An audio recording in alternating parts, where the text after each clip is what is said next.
never die. When the world is calling you, can you hear them screaming out your name? Legends never die, they become a part of you. Every time you bleed for reaching greatness, relentless, you survive. They never lose hope when everything's cold and the fighting's near. It's deep in their bones, they'll rot into smoke when the fire is fierce. Oh, pick yourself up, 'cause legends never die. When the world's calling you, can you hear them screaming out your name? Legends never die, they become a part of you. Every time you bleed for reaching greatness, legends never die. They're written down in eternity, but you'll never see the price it costs. The scars collected all their lives. When everything's lost, they pick up their hearts and avenge defeat.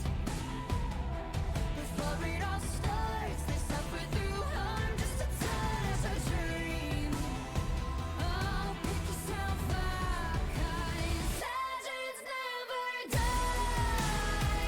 When the world is calling you, can you hear them screaming out your name? Legends never die, they become a part of you. Every time you bleed for reaching greatness, legends never die. When the world is calling out your name, begging you to fight.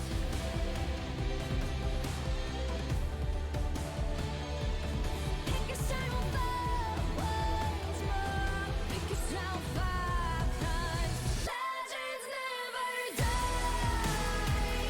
When the world's calling you, can you hear them screaming out your name?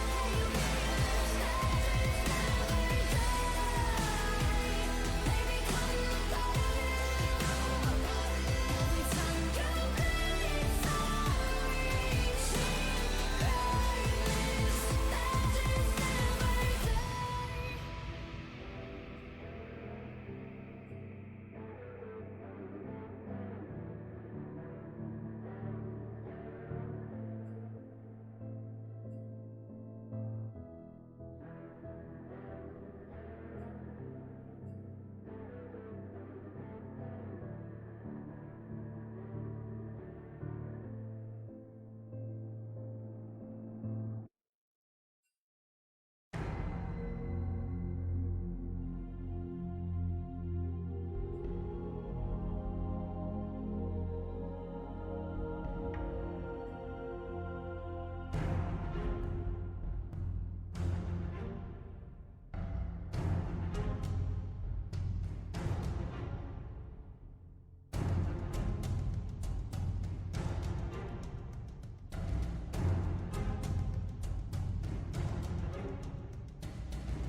Hello, everybody, and welcome.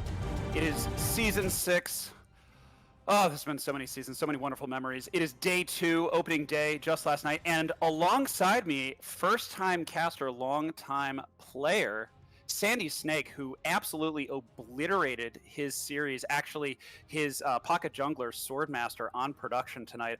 I am Jaws. Thank you so much for joining us for Control Alt Delete versus the Dog Pound. And Sandy, we were talking about this before we went live. I have no idea who's going to win this game, but there's going to be a lot of deaths. Very bloodthirsty.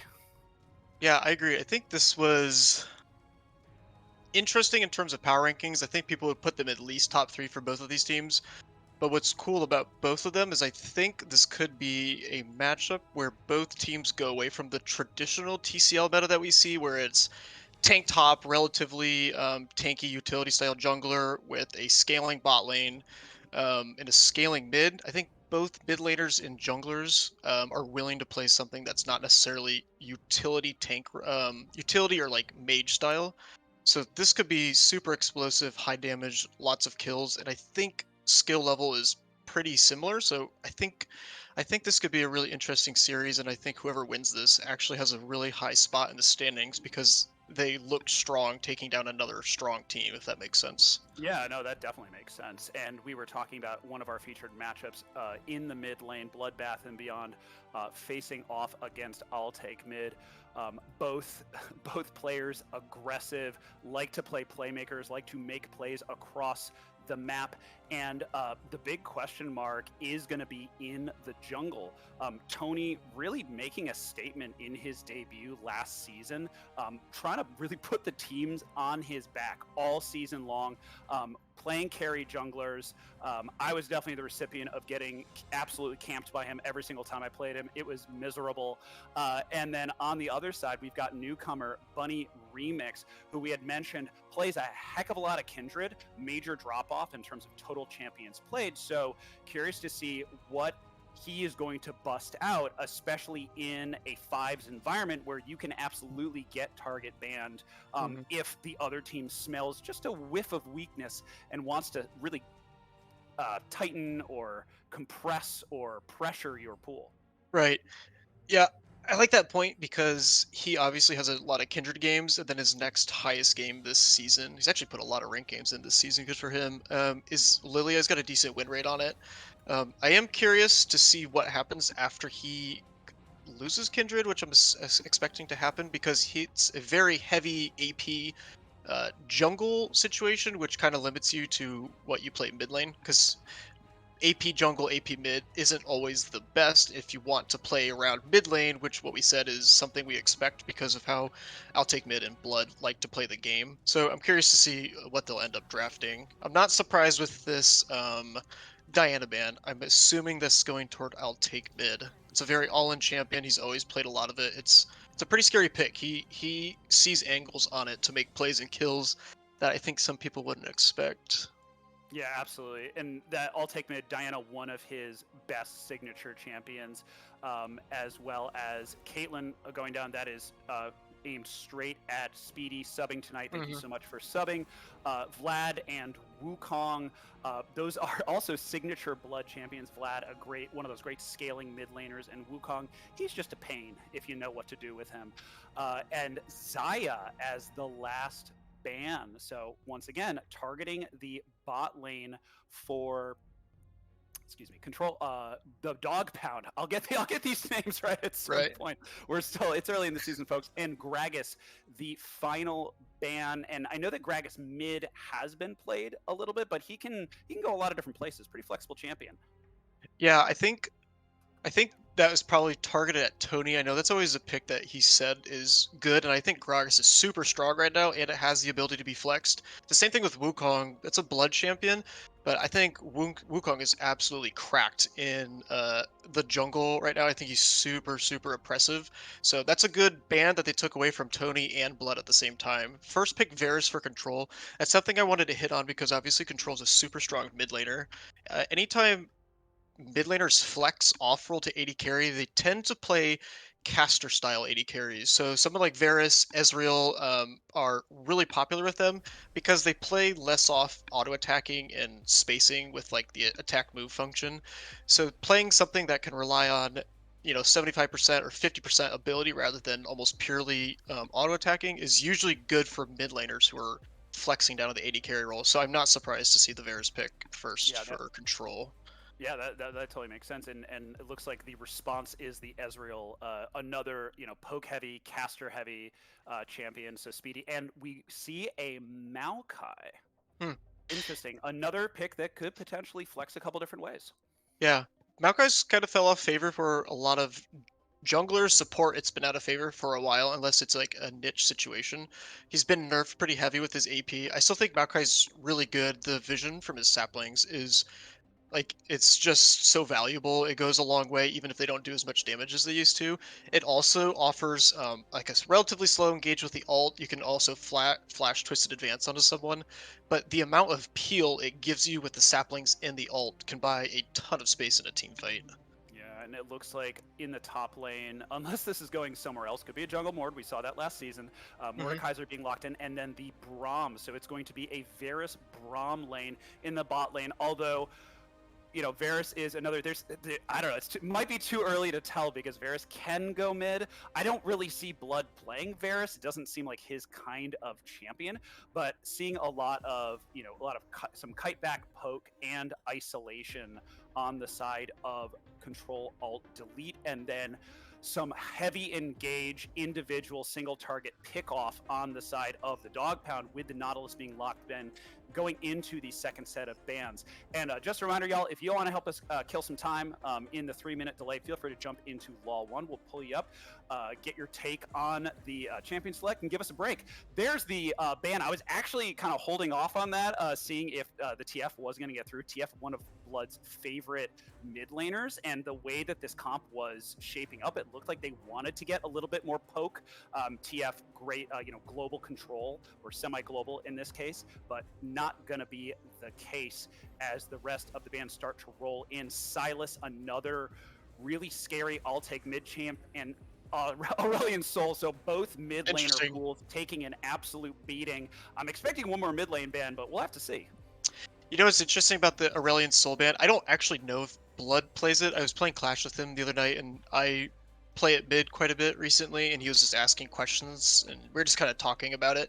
Funny enough, Aurelion Soul on the team that just banned it is actually cracked in that comp. Once Aurelion Soul scales up, it would be impossible to get to him and Ezreal when they have all of this not only engage but like relatively good CC to protect their backline.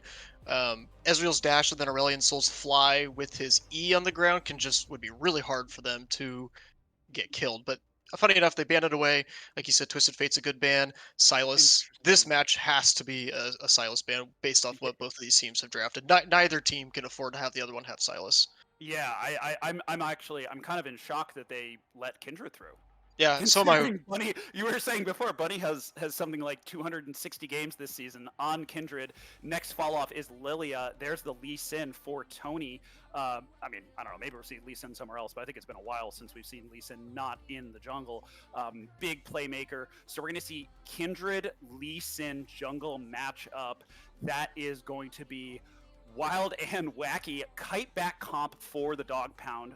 Kindred and Ezreal, really strong poke, Ooh, I was gonna really say big this. potential. And there is the Jace. Yeah, So potentially a Jace mid. It probably looks like it's going to be a Jace mid and a hardcore siege comp for the side of Control Alt Delete. A lot of long range poke.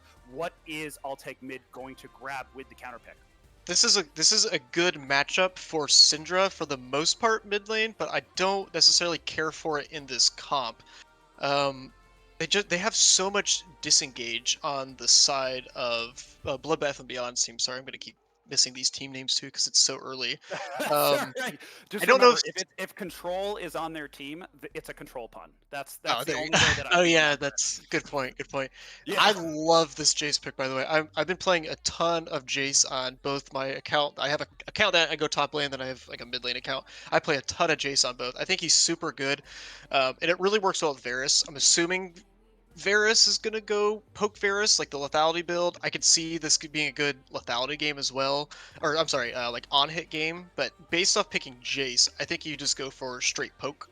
They also have decent disengage with the Mordekaiser and then Braum and then the Varus R and then Lee Sin kick. So I can actually see Maokai and Nautos having a hard time doing anything this game. Yeah, theoretically, really strong comp on the side of Control Alt Delete.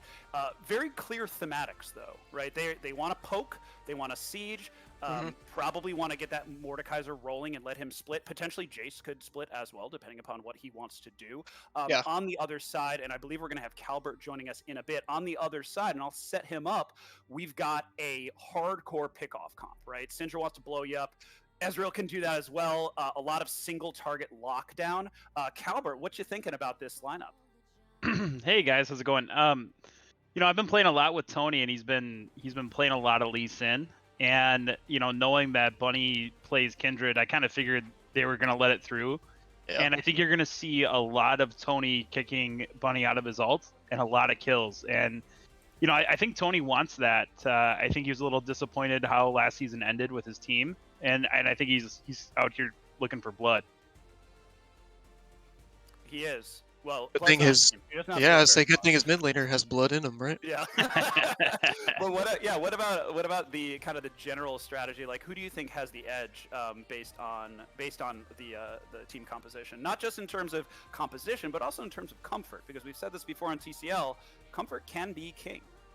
Yeah, I think it's a really interesting. I think the Dog Pound has kind of a weird team. They do have some engage if they want it, but they have a lot of disengage. Where I feel like Control All Delete's team is just going to play the long game, and try to poke him out. And then if J-Bob gets ahead, there's really no answer to it. I don't think anybody can match him one on one in lane. I would have liked to see Ghost on him, but maybe he can make some flashy play stop, or maybe it's just comfort too. But I think if J-Bob gets ahead, there's nothing that they can do. Yeah, I could definitely see that being tricky. And J Bob, as you mentioned, Maokai, he's a team fighter, right? He's not gonna blow up a lane. He's gonna be a little bit weak early. He'll scale his way, kind of settle his way into the mid game, and he's gonna look for team fights. A lot of pick potential on the side of the Dog Pound, but as you mentioned, Control Alt Delete could just wear them out, right? If they don't get that pick off, if they don't catch them in a rotation, that is going to be exactly what Control Alt Delete does. In terms of kind of global objectives versus this tower, what are you thinking? I'm first objective. I'm probably going to say the Dog Pound. I'm going to say that Control Alt Delete's going to have a rough early game, but I'm going to say that in the end, it's going to be them who pulls off the W here for the team comp. All right. Any other final thoughts, Sandy, for Mr. Calbert before we say goodbye and start this game one? Yeah, I think he had some good points. I think one thing where Board could be exploited a little bit is there's not like someone on this team that he wants to isolate. Usually, like around an objective or a fight, you want to just obviously ult someone, take them out of the situation that you think benefits you for a 4v4 rather than a 5v5 does. Mhm. Luckily, the people that I expect him to ult that he thinks would make the fight more even or favorable for them would be the Kindred Ezreal, who both benefit from building a QSS to their build. So there's hopefully an angle for them. But I kind of agree. I think Team Control Alt Delete would probably win just through poke. They have a crazy mid game objective team fight. They also have the potential to snowball these lanes. Jace can snowball with Lee Sin pretty well. Varus Braum can really set up ganks well. I'm curious what summoners the AD carries took. If I'm Ezreal, you have to go. Oh, I can tell you. But first, Calbert, real quick before I kick you out, who's going to take game one? Control Alt Delete. I think they got All it. right, Control Alt Delete. Thank you so much for your analysis, Calbert. We will potentially see you in game two. Sounds good. Yeah, See you. we are now into the game, and you were talking about summoners. We got all those summoners nicely lined up. We've got a cleanse on the side of Speedy with Ignite on Rudy. Ghost on the side of Varus and Ignite on the Braum, and then double TP on both solo laners. So and Smite, dear God, thank God they both grab Smite. You never know. Right. Yeah, curious to see how this goes. I think you really need to be careful where the Lee Sin chooses to make his plays. He can really snowball some of these lanes like out of control. So, well, we'll see where this goes. Yeah, and it looks like as we're looking to settle in, it's a death brush in the bottom brush from Control Alt Delete. Having played on Bully's team last season, he has never had an invite evade he did not want to do. So I don't think it's gonna. I think they're just kind of waiting around, but that does not surprise me. I know Blood loves himself a good level 1 as well. For sure. So you know, fireworks or the potential for fireworks definitely looking to play out, but nothing doing. Standard 5 point or a kind of variation on the 5 point for the dog pound. But I think I keep wanting to call you Bunny. I have no idea. Sandy, Bunny. I don't know why there's a relation there. Both But both Sandy, animals, I once guess. again, what is potentially? I don't know. I don't know if that's. Oh yeah, the snake. Very true. Looks like bot to top start for both junglers. But yeah, who do you think is going to take this game one? I'm a huge fan of the draft for Control Alt Delete. I like their draft a lot. I think a lot better in terms of what I would want to play. The simplicity of I'll take Mid's team though is there. They have champions that are relatively easy to execute their plan. I still think Control Delete will take this though. The amount of poke and mid-game spike that these characters can have against the other team could be too much. There's always an angle though. Syndra can always burst someone out. When she gets enough stacks on her passive, the execute on her R and her combo with first strike cannot be underestimated. Like even the jungler can absolutely get 100 to 0, even if he builds, relatively bruiser like. Yeah, that's very true, and especially after her I almost want to call it like a micro rework Yeah, yeah. last season, where she can just insta pop someone if they're below a certain amount of health, being able to get that assassinate. Something we were seeing in the bot lane for a little while is just the poke that we were talking about with Control and Reform Bully, being able to poke Rudy out. Rudy, very very bloodthirsty, likes to fight, can be taken advantage of early, as we Ooh, see this Tony is a good doing mapping. what he does and loves to do, which is getting that early aggressive level 3 top J-Bob. Oh, beautiful bait. Tony's coming in. Let's see what he's going to be able to do. Nice poke down, Coney. Flash in from Oh, Rick. thank you. Rick trying to knock him back, getting Well low, done. gets the pull back in. That's going to be the first blood. Nicely done. Beautiful ward over the wall into the pit. Tony, welcome back. It's always fun to see you when I am not playing top lane. Yeah, absolutely. Good job by Tony. He was my jungler last year. He likes to play high damage, playmaking, early game junglers. This is what he likes to do. Really good pathing by him. Good wave control also by J-Bob. This was definitely telegraphed. I don't think this was like, oh, convenient, I can just roam top. This looked like something they communicated they wanted to do. Based off that too, J-Bob gets first roam. This should be a free mark denial away from the Kindred too, because they have total prio top. Jace has prio early over Syndra for the most part too. So good job. This is a really good start from Control Delete. Yeah, fantastic start as we see the hook going in from Rudy onto Control, but it looks like Control and Reform Bully forcing the flash out. Ignite goes down, and Speedy getting out himself. He's a little bit low on mana as well, so that definitely trying to exploit the aggressive positioning of the Nautilus, and that is absolutely paying dividends as Bunny comes down trying to alleviate some pressure. They have pretty solid bot lane ward coverage, so he might be able to sneak in, but it looks like he's just farming away. And like you were saying, good job by Microscopic Rick to make up for the death. I thought he was going to get behind, but it looks like he was able to manage the wave well, prevent the crash. Tony, meanwhile, going in another Nice. ward hop, goes in, I'll take mid. Good Scary. damage He might have down a flash from here. Bloodbath and Ooh. Beyond, but they're just going to walk away, but I'll take mid, down to half health. Blood able to get priority despite being down 10 CS early in this lane. Yeah, the back that he's going to force out of Syndra is going to be good. He can get a little bit more wave control. That almost could have been scary. Blood got the first strike proc off his empowered shock blast there. There's a world he flashes in a hammer form, Qs, Ws, or Qs, Es, and then Ws. Totally could have blown another flash or killed him there. So regardless, that's a super good gank by Tony, putting a ton of map pressure here. Yeah, absolutely. Micro buy from I'll take mid, getting a little bit of early AP. He is definitely I mean, we were saying before, once Jace gets going, Jace is very item based. If he gets one or two of those items, Blood knows what to do with those items, and so I'll take mid, definitely wanting to get things going. Oh no, J-Bob just out of tower aggro range. I see what you were trying to do, Rick, and I like it. Unfortunately, not able to exploit J-Bob's aggressive positioning. And the slap fight continues with the blasting wand buy from J-Bob compared to the corrupting potion and the ruby crystal. That's going to go Mordekaiser's way more times than not. Curious to see if and Oh, or this is when scary the for CS top lane. or a CS or other leads are going to come in. But here comes Tony. He definitely wants to snowball this top lane. Hopefully Microscopic Rick can sense this, and hopefully he can keep the lane at a good spot where he can't get killed, because this is so bad, because Mordekaiser still has TP up.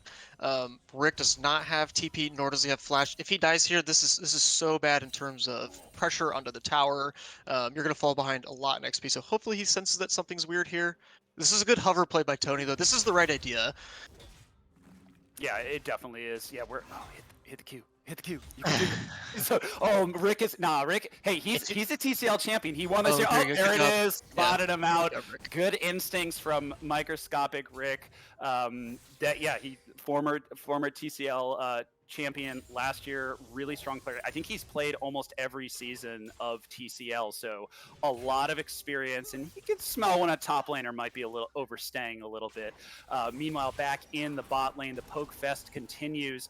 Speedy getting a little bit low. I think summoners are up for the most part for everybody except for Rudy. This could be a there kill. goes the hook going in, but Bully and Control are very confident in this fight. Bully, however, having to flash out, counter flash from Speedy, and that is going to be a 1-for-1. Both supports go down. Can Control knock him out? Nice. Yes, he will. Double kill for Control, and Varus is online as Bunny comes in, tries to clean it up. Will he be able to do it? Control. Varus has ult and flash. Good spacing. Flash in. Counter flash, but not in the direction that he wants to be doing it. Bunny jumps in, and will he get the cleanup kill? It looks like he will. Control not able to get the burst down, and that is going to be a 2-for-2, actually, with Bunny coming in to clean things up. Yeah, good job by Bunny. It was really good flash. He had to flash that. That is actually a kill angle for Varus. He's automatically going to proc all of his stacks with his W, and if he just hits W and Qs there, if Kendrick gets hit by the R, he actually just dies. So good job with the flash. Good mechanics for that. This bot lane state, though, is getting rough, and we have another game toward mid. Good kick. Great nice kick job. in by Tony, and then another knockback. Bloodbath and Vian taking out I'll take mid and potentially trying to take the lead in this mid lane matchup. The captains going at it, and Tony showing why he is one of the strongest junglers in the TCL. Right place, right time, snowball rolling. Absolutely, and I'll take mid as a high elo player, but sometimes when you're playing in TCL, you don't see a lot of Lee Sin jungles. So sometimes when people are doing the ward hop into a Q, into a flash kick or a kick flash, sometimes you kind of forget that that's an option. I'll take mid needed to get away from that a lot quicker. Unfortunately, it kind of played out how it did. Really good job by Tony. He's putting on a ton of pressure, which I think is just going to snowball them even harder into this mid game. I would like them to start taking their leads. Oh, as we have an ult from Mord. Yes, we do. Ult from Ward goes in. Rick counter ults, and he's just trying to last as long as he possibly can. Oh no, Flash is just short of being able to get out, but Flash. Rick might still be able to get away. He does! Oh man, 20 health. Survive in advance. That is what Rick is looking to do, and he is serving J-Bob up to Bunny on a platter. Oh no, he's Bunny sees him, and oh no, J-Bob burning the teleport. So now teleport for Rick coming back in, and in the bot lane, Tony and Bully trying to take advantage of that topside pressure with the first dragon of the game. A good flash by Blood. This is a good counterplay though.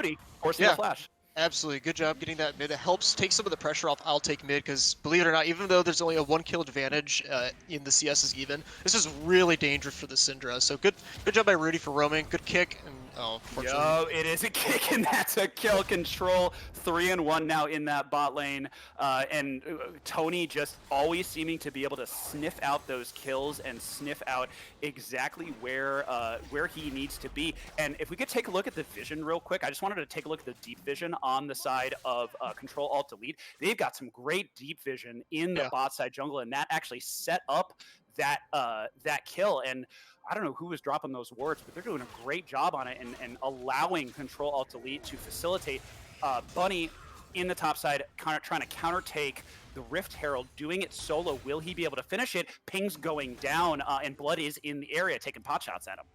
Yes, he does. He gets it.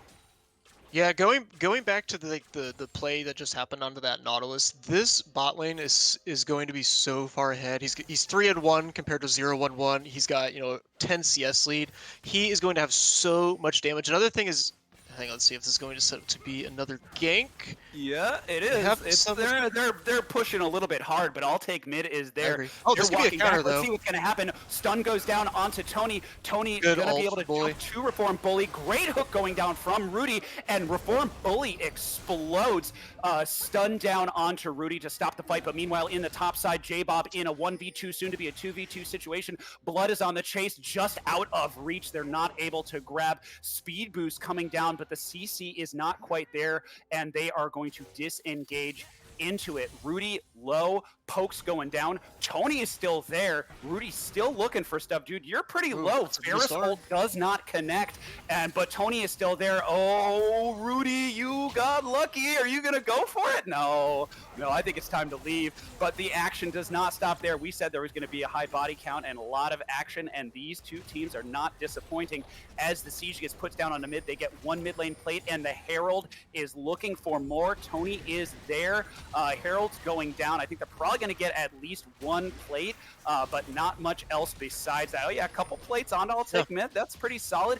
And Dog Pound staying in this gold lead even despite the dragon advantage. Yeah, that good job by Bunny for putting that Herald down mid. It kind of helps offset some of the gold that they were the gold value that they were suffering there. This spot lane though, I'm like seriously concerned about. Even though they were able to kill Bully back there, this Varus I think is going to be really out of control. And going back to what I said at the beginning, where mid laners who tend to flex to AD carry go casters, the Varus went first item Nashor's Tooth. Nashor's received a buff this patch. It's got 15 extra haste for 200 more gold. I'm assuming he's going to go full AP. Based off getting Nashers and then going Hail of Blades. You can do some serious damage with an R into a Q. And AP Varus is actually weakest at the beginning of the game, and the fact that he's 3-1 at this point is really, really scary. Yeah, that's very true. And taking a look at the gold really quickly, despite being 3-1, actually not that far ahead of Speedy in terms of total gold, and both of them able to scale fairly well. Looking also into the jungle matchup, in terms of individual matchups, Dog Pound is actually doing pretty well, and in some cases they are ahead.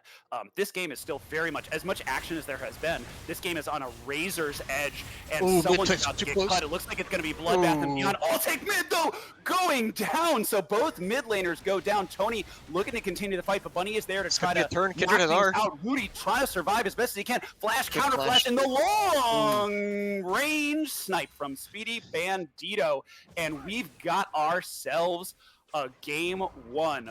Woof. Good job by Kindred forcing that flash out of Tony. He knew that there was a kill angle too. He also had R, so Rudy actually was never in danger there, and he held that R. There's a lot of confidence from him and Rudy that they weren't going to die. Great snipe by Speedy, looking across the map, not just focused on his lane. Love to see it. I'm actually surprised that based off that early game, how well I'll Take Mid's team has actually turned this mid game around based off the pressure that Tony was able to put on. This game is actually in a good state from them. Syndra's kept alive against Jace. She still scales really well, even though she's outranged. She can still, like I said, 100-0 someone. Looking for a little pick on the Bully here. Yeah, could very much be, but this is very quickly turning into a 3v4 Kindred situation. still has R. Very, very low. Great Kindred ult from Bunny, really showing the experience on that champion, but the health bars are going lower and lower, and Rick is going to go down in exchange for Tony. However, Smite is down for this second dragon. Yeah, this this is actually really interesting. I actually thought this was going to be a bit of a jungle Oh gap. no, Rudy. Oh no, Rudy. This Oh, Q could that's- kill. Oh, it could be. Are they gonna? Oh yeah, they're gonna prioritize. Nope, they're gonna prioritize. Oh, It interesting. looks like it looks like Control Delete actually couldn't decide what they wanted to do. Blood Might is have been a gonna little bit die of miscommunication. They're gonna continue to stay in the fight. Rudy's alive. He's got R. Major indecision going on there, and that is going to be a 2-for-1 in favor of the Dog Pound, taking advantage of that indecision. Looked like they couldn't quite decide what they wanted to do. Do they go for the kill on Rudy, or do they go after the dragon? And the answer was die. I'm actually really not a curious. good third option. I wonder if they had vision of dragon based off what we see now on the map. I don't know if a word is expired, but it didn't even look like they knew that dragon was being taken because of how far they hovered up toward the side of I'll take mid steam. Oh, this Syndra's nice pushback. Yeah, He needs to dodge this absolutely. next Q. He's got. Oh, and the mastery flash. Good flex. Love to see it. Yeah, and it just goes to show how closely matched up these teams are. You know, I think originally we definitely gave the edge to Control Alt Delete, but both of these teams coming out to play, and these fights are so close. It's one or two missed skill shots, one or two hesitations, and I don't even know what they're zooming in on, but. Cool. The Bramble guy looks pretty cool. But yeah, these fights are so effing close. I'm actually want to talk about the top lane too, based on how disastrous this early game went for Rick. Lost his flash, had TP disadvantage. He's actually still ahead in CS. Oh, so we have a pick on Blood here. He has no flash. He's dead. Oh, yeah, no, yeah, he's definitely dead. Or is he? not. Once again, could they be over chasing? Unfortunately, Great they're peel back both- cover for him fully. Blood going down. Blood is going to die. Bully is going to follow. That's a double kill on the Kindred. 4-0-2. And folks, I gotta say, if Dogtown takes game one, maybe I ought to reconsider that Kindred pick, because Bunny's looking mighty comfortable on it. Yeah, absolutely. I owe an apology to Bunny because I kind of thought he was going to be a little bit of a one-trick, which he obviously is playing the champion that he plays a lot. But after I saw the early game and just based on how I know Tony, I thought this was going to be like a jungle kingdom after I saw the first 5 minutes of the game. Bunny Remix has been in the right place, right time. He's got good kills. He's blown summoner spells. Taken both heralds. He's got a dragon. He's in a really good spot over Tony. 2-level lead. As I say that, I think I just master versed him. Yeah, but he's potentially in trouble. Oh wow, the ult! He got knocked out of his own ulti. Beautiful kick from Tony, making the plays, getting rid of the smite, and they are gonna take this herald. Well, I'm sorry, Bunny. I definitely just cursed you with that call there. Still having a good game, but a little overextended on positioning there. I don't think he understood where the rest of Control Alt Delete was. We see them pick up the Herald. They're going to rotate mid. They can totally just poke this out. Jace poke is still strong, even though he's 1-3. This Varus is like really scary. Yeah, and it looks like the Natural Suit coming in as you predicted, and I believe, I don't recognize, is that a Void Staff as well? I'll have to double check. No, that's the beginning item for Riftmaker. Oh, yep, Riftmaker, yep, good call. So mid outer goes down. That is the one of the first turrets to be cracked on. Actually, that is the first turret to get cracked on the map, and what a turret it is for Control Alt Delete. And this is second turret. Thank you very much. Yeah. Third turret. Thank you very much. Anyway, yeah. It's all good. There's a lot going on. Third master. Anyway, doesn't have to say anything. Silent contributor. Control, meanwhile, on a rampage and just absolutely taking control, if you will, of this game. And yeah, Control Alt Delete, despite being down in gold, it feels like the momentum is with them as they're moving into this mid game, about to hit 20-minute mark. Yeah, I agree. Like you said at the beginning, they have good pick potential on their team, and they've made picks around people that don't have their summoners up. And I think, oh, let's see if Mordekaiser wants to do anything. This kind of just feels like a tank slap battle. I don't think anyone dies. With the Jack show onto Maokai, I don't really think this goes anywhere. Even This looks like it's just gonna be. He ulted him, so he thinks that he can. Oh boy, this is a mid game. This is a mid game Maokai. He's just gonna punch you for like 20 minutes. Like this is not going to go the way you want it to go. And J-Bob now getting locked up under. Is Rick going to turn this one around? He does have the sustain for it, and he does have the tanky damage, but here comes the ulti from Speedy Bandito, not going to connect, and Rick is just perfectly happy to protect his turret. He did this all season, and you were saying before, Rick in a really bad lane state after that early Tony gank, and just finding a way to survive and advance, as he has done so many times throughout his TCL career, as we hit the 20-minute mark. Ooh, they're threatening a Baron here. That's an interesting call. The red side team has absolutely blind. no idea. This is a this is a Chemtech Drake for a Baron steal. What a great call. They have no vision on this top side either. This is just gonna go down for free. They're gonna blow this map open. There's so much free standing gold in terms of these outer towers too. Yep. Wow, this is great, and they can just roam top as well. Unlock J-Bob, get him out of lane. Rick is overstaying, gets rooted down. He is low, and control is going to explode. Delete. Delete is a more apt term for this team, as they control alt delete. Nice. Microscopic Rick off the map, and they potentially are going to go for more. And with this Varus all loaded up with his AP, they could absolutely do it. Yeah, and the problem here is in terms of side laning, Control Delete's team is so much stronger side laning than. Oh, as we have an engaged Nautilus flash away from rolling nothing. in. Fully gets the credit for the kill. Long-term snipe. Bunny taking a massive pot shot from Blood. That Jace build also starting to turn on as well. Look at that coordinated Baron back. They're going to go back. They are perfectly happy with the game state right now, as we are rolling in 3,000 gold lead. The gold finally starting to make a difference in this game.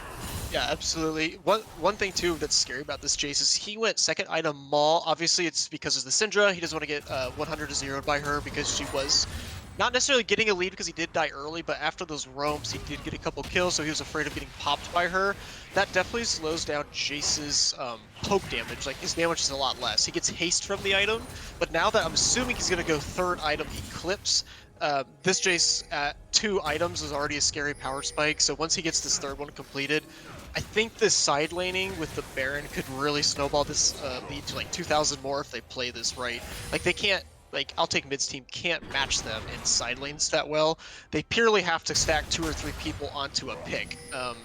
Lord's going to be able to push for Rick. Oh no, Rick, and that was a teleport. He actually teleported in to try to help defend this turret, and it is a party in bot lane, and he is the guest of honor going down again. So now, teleport advantage for J-Bob, who is likely going to be taking the split pushing duties until Blood's teleport is back up. But J-Bob kind of running away a little bit with this matchup and getting ahead, and Rick not really able to do much, especially with the rest of Control Fleet assisting. And it is Siege, City Rudy going in, trying to take advantage of it. He is too far behind. Kindred all goes down, but the kick keeps him in it. Nice play by Bunny, able to keep him alive. I don't know if the tower is going to last, but they've been. Varus has R again.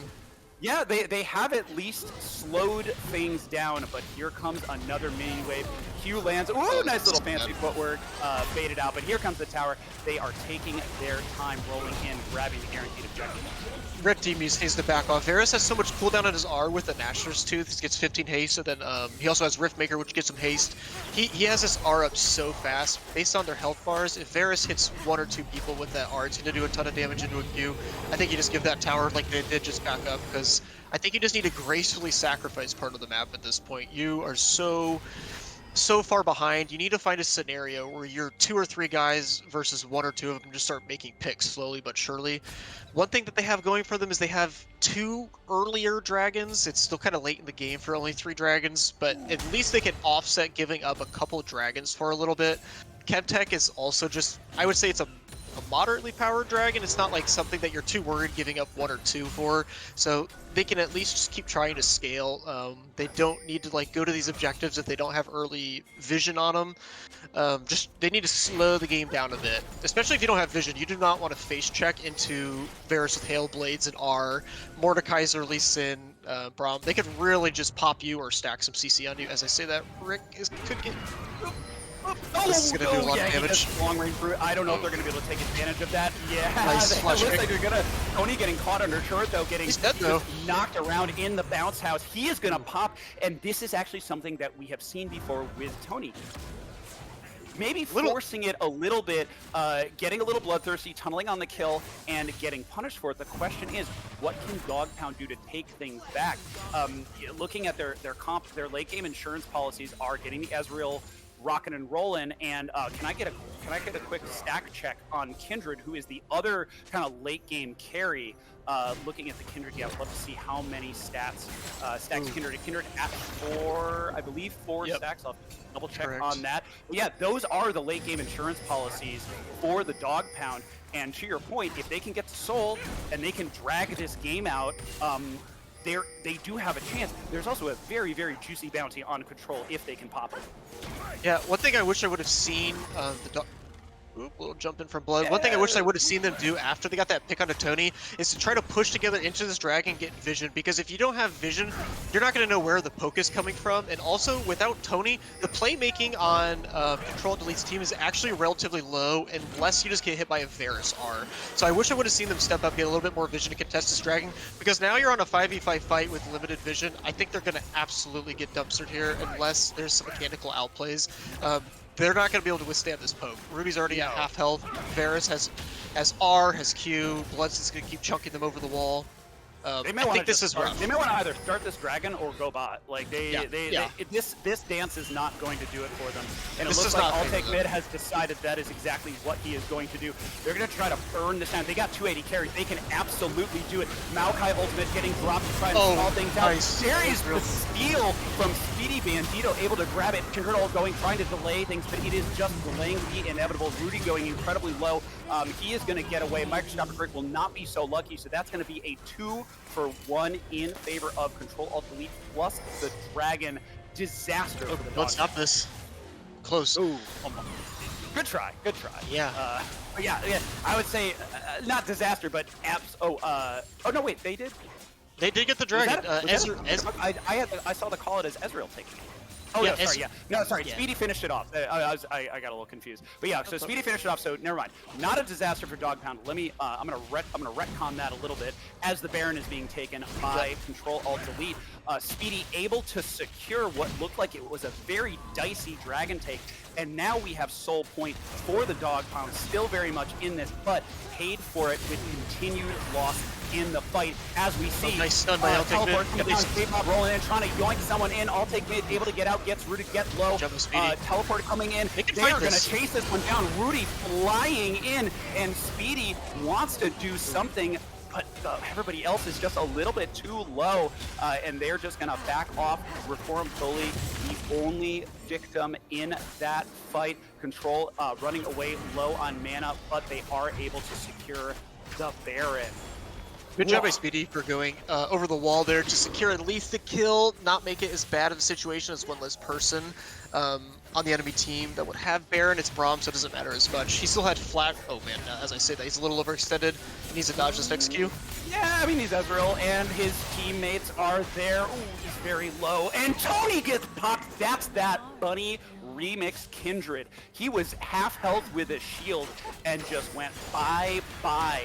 If Dog Pound's gonna win this game, Bunny and Speedy need to go put the carry pants on and get to work. Yeah, I think at best he thought it was going to be a 1-for-1 regardless going from that. I mean, Speedy barely lived that, but I mean, good job by Bunny for being in the right spot again. He's been able to secure some kills. He's still got a decent lead over Tony, even though the game is not in their favor.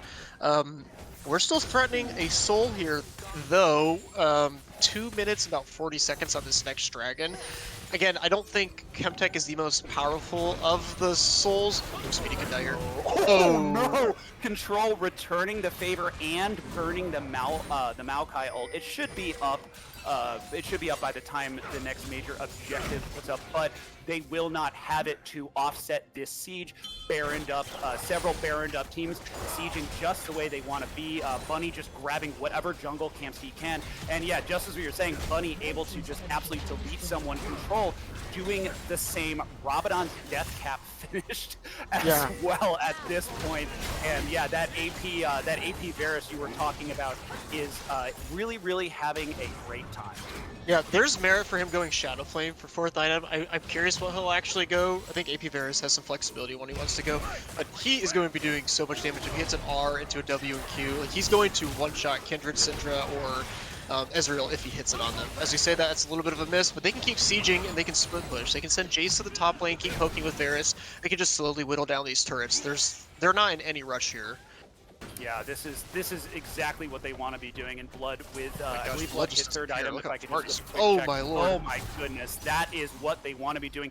The patience that this comp requires as Rudy goes in, grabs Blood. Blood doesn't seem that concerned, but maybe he should be. Speedy's getting low. Great knockup. Speedy able to knock out Blood and thwart the top lane push, and that is the go button. I'll take mid, unstoppable. mid. See you later, Braum. The chase is on. Are they going to be able to get more with this? They have a very mobile comp. Slow. Man, they're going to wish they had that Maokai ult at this point.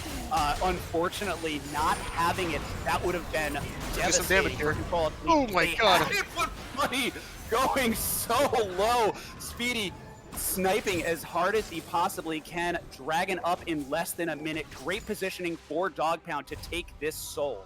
This is still okay for them though, even though they did a lot of damage. Kendrick can at least still heal up. They need to use this chance that they have to get a good amount of vision down and like not give up too much forward position. I'll take minis to clear out this top wave because the top turret's low. Get enough wards here, get some saplings down, get a good spot for this soul. If you secure the soul, it's always a win condition. You have extra shielding, you take less damage when you drop below 50% health, whatever the buff is. Looks like we got a TP in. They know how important getting this Dragon Soul is because this completely can be a win condition. Blood kind of trolling there. He got a little caught out on the top, and he succeeded a lot of pressure on this map. Let's see how this goes. This needs to be more than a 50-50 from Control Alt Delete. Yeah, instant engage coming from the Braum.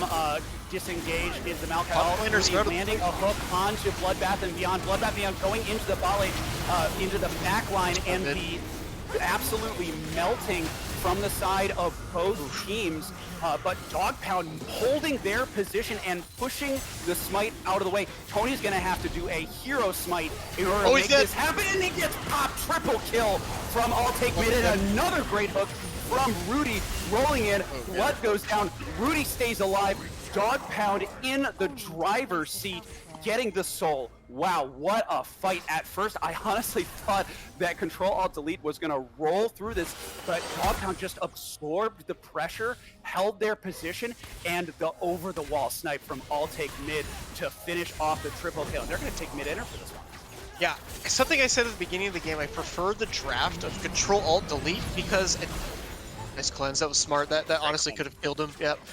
I was saying this at the beginning, like I like the draft from Control Alt Delete. I think you have a spicier draft. It's something that you don't see in TCL as much, where poke and positioning matter a little bit more. But I said the simplicity of, I can't remember this team's name. Red Side team. Dog Pound, thank you. I keep wanting to call them something Toasters. I think that was an old TCL team for some reason. That was Instinct Toasters Inc. last season. That was Cridian's team, which Microscopic Brick was actually on, and they won the whole thing. I'll Take Mid was on as well, so yeah, that's probably why. But they have such a simpler comp to execute because relatively your positioning doesn't matter. Like that fight around that last dragon went so poorly because you had Varus and Jace kind of commit to like a really close 5v5 team fight, which is not what they want to do. You need to chunk people out before you start going in. They kind of just got obliterated because the health bars weren't in their favor as much before they got into too close of a range of the fight. The simplicity of the team for the Dog Pound is there. Let's see how this Baron goes. There's a better setup right now for Control Alt Delete. They need to use their poke. They need to use their poke to their advantage here. If they go into a straight 5v5 fight, I think they're gonna get wiped because Ezreal still has flash. He's doing a ton of damage. I'll Take Mid is really doing some damage here. They can burst this dragon down pretty hard. They have tanks to absorb the poke. Let's kind of see how Control Delete plays this, because all of a sudden they're on the back foot the last 3 minutes of this game. Yeah, that was actually a very clever blast clone I wanted to call out to get the team all on the same page again. But yeah, the poke needs to be there, and it looks like Baron being started on the side of Dog Pound. The engage goes in, really hard dive from Microsoft Grid, trying to absorb as much as he possibly can, but the rest of the team is following up, and those two carries are relatively untouched, and they are swinging away. 3-for-0, double kill for All Take Mid, and the comp, as you said, keep the carries alive, get in there and have your tank as much as he possibly can, and just let your carry swing. That is Yep. exactly what they did. They are ahead.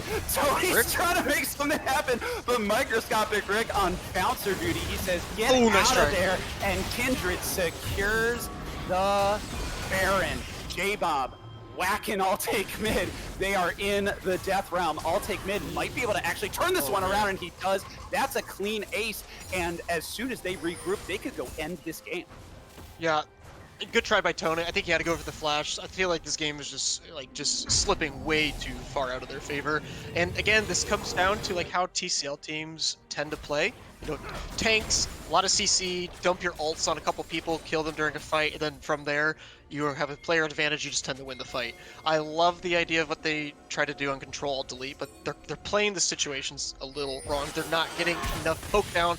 The spacing is not in their favor because once these fights start breaking out in a close 5v5, I mean, the Dog Pound's absolutely destroying them. This will do some damage.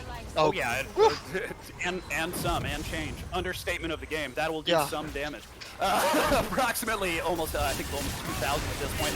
Gun going down on Control's control. dead. Control Oh, going probably low. God. Control dies. All Take Mid is legendary. 2 for 0, and the snowball continues to roll. 5,000 gold up. 35 minutes in. Inhibitor goes down, and they are looking for more based on what they've got. Don't know if they necessarily have what they need to win right now, but maybe a little bit of an over-aggressive play could change that. J-Bob taking a lot of damage. He's going to go down next. All Take Mid continues to rack up the body count. Speedy jumping over the wall. That Ezreal is cruising. Funny as well on a killing spree. The carries are swinging away. Goodbye, tower number 1. Goodbye, tower number 2. Goodbye, our predictions, because Dog Pound take game number 1 in this best of 3. Wow, what a game. Yeah, great game. That was really well played. I just want to highlight one thing. I'll take mid. We kind of were saying how disastrous the early game was for him into the Jace because of the pressure from Tony. Because Tony put on some really good ganks early. He died twice, like at the very beginning of the game. He still finished 13, 2, and 10. I think was his final score. I mean, he really showed some resilience in terms of making picks, scaling, and then keeping his CS up. Like he seriously was probably the MVP from that game because like it didn't hit on it as much as the matches were happening, but like he actually really popped off for their team there. Yeah, he did. And let's look at this gold graph. Topsy-turvy. Yeah, Absolutely absolutely. topsy-turvy. It is. It was wild. And it looks like actually, can I get a look at that last data point before the gold lead switched on blue ahead? What was that kill? Was that the I believe that might have been the tower fight, or yeah, I think it looked like it actually the kind of descend started with that split push where Yep. that comp requires so much patience and so much control, ironically Yeah. enough. And like you said, blood overextended a little bit, got caught out, and after that happened, it looks like they never really righted the ship. And I'm kind of surprised that that's the case, considering every single one of these players on the side of Control at Elite, they love to fight. You know, they just love to fight. So the idea of a comp that does not fight feels a little counter to what they're trying to do. So I'm curious to see what they're going to do in game 2. Sandy, final thoughts before we kick it to a break, let them regroup and see what's going on in game 2. Yeah, I still think Control Delete can win playing the same type of comp because once, like you said, once they got caught in the top and then into the mid lane, that's really just really spiraled out of control. But they had such a good lead and made so many good plays. They just need to play a little bit cleaner. Blood really disrespecting that top lane situation really snowballed into a catastrophic series of events. I think there's merit to running the comp back.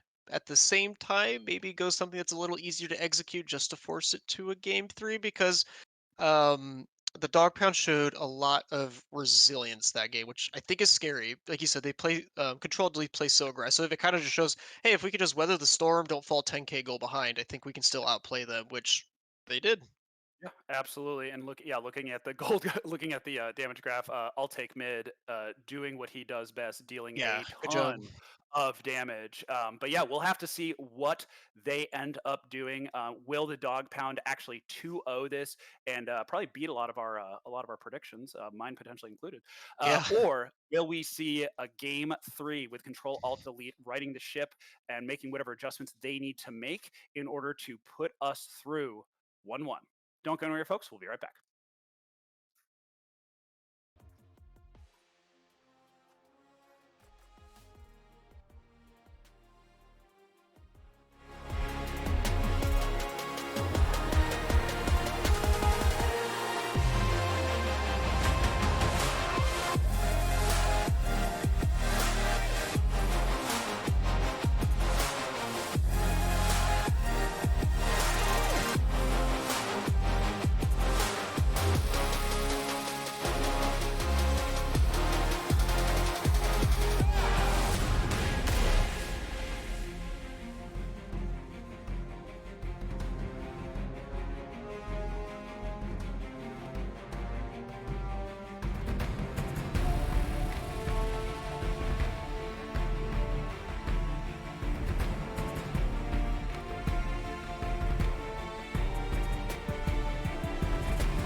I'm good whenever you.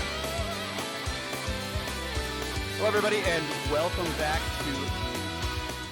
I was going to say, welcome back to Game 2.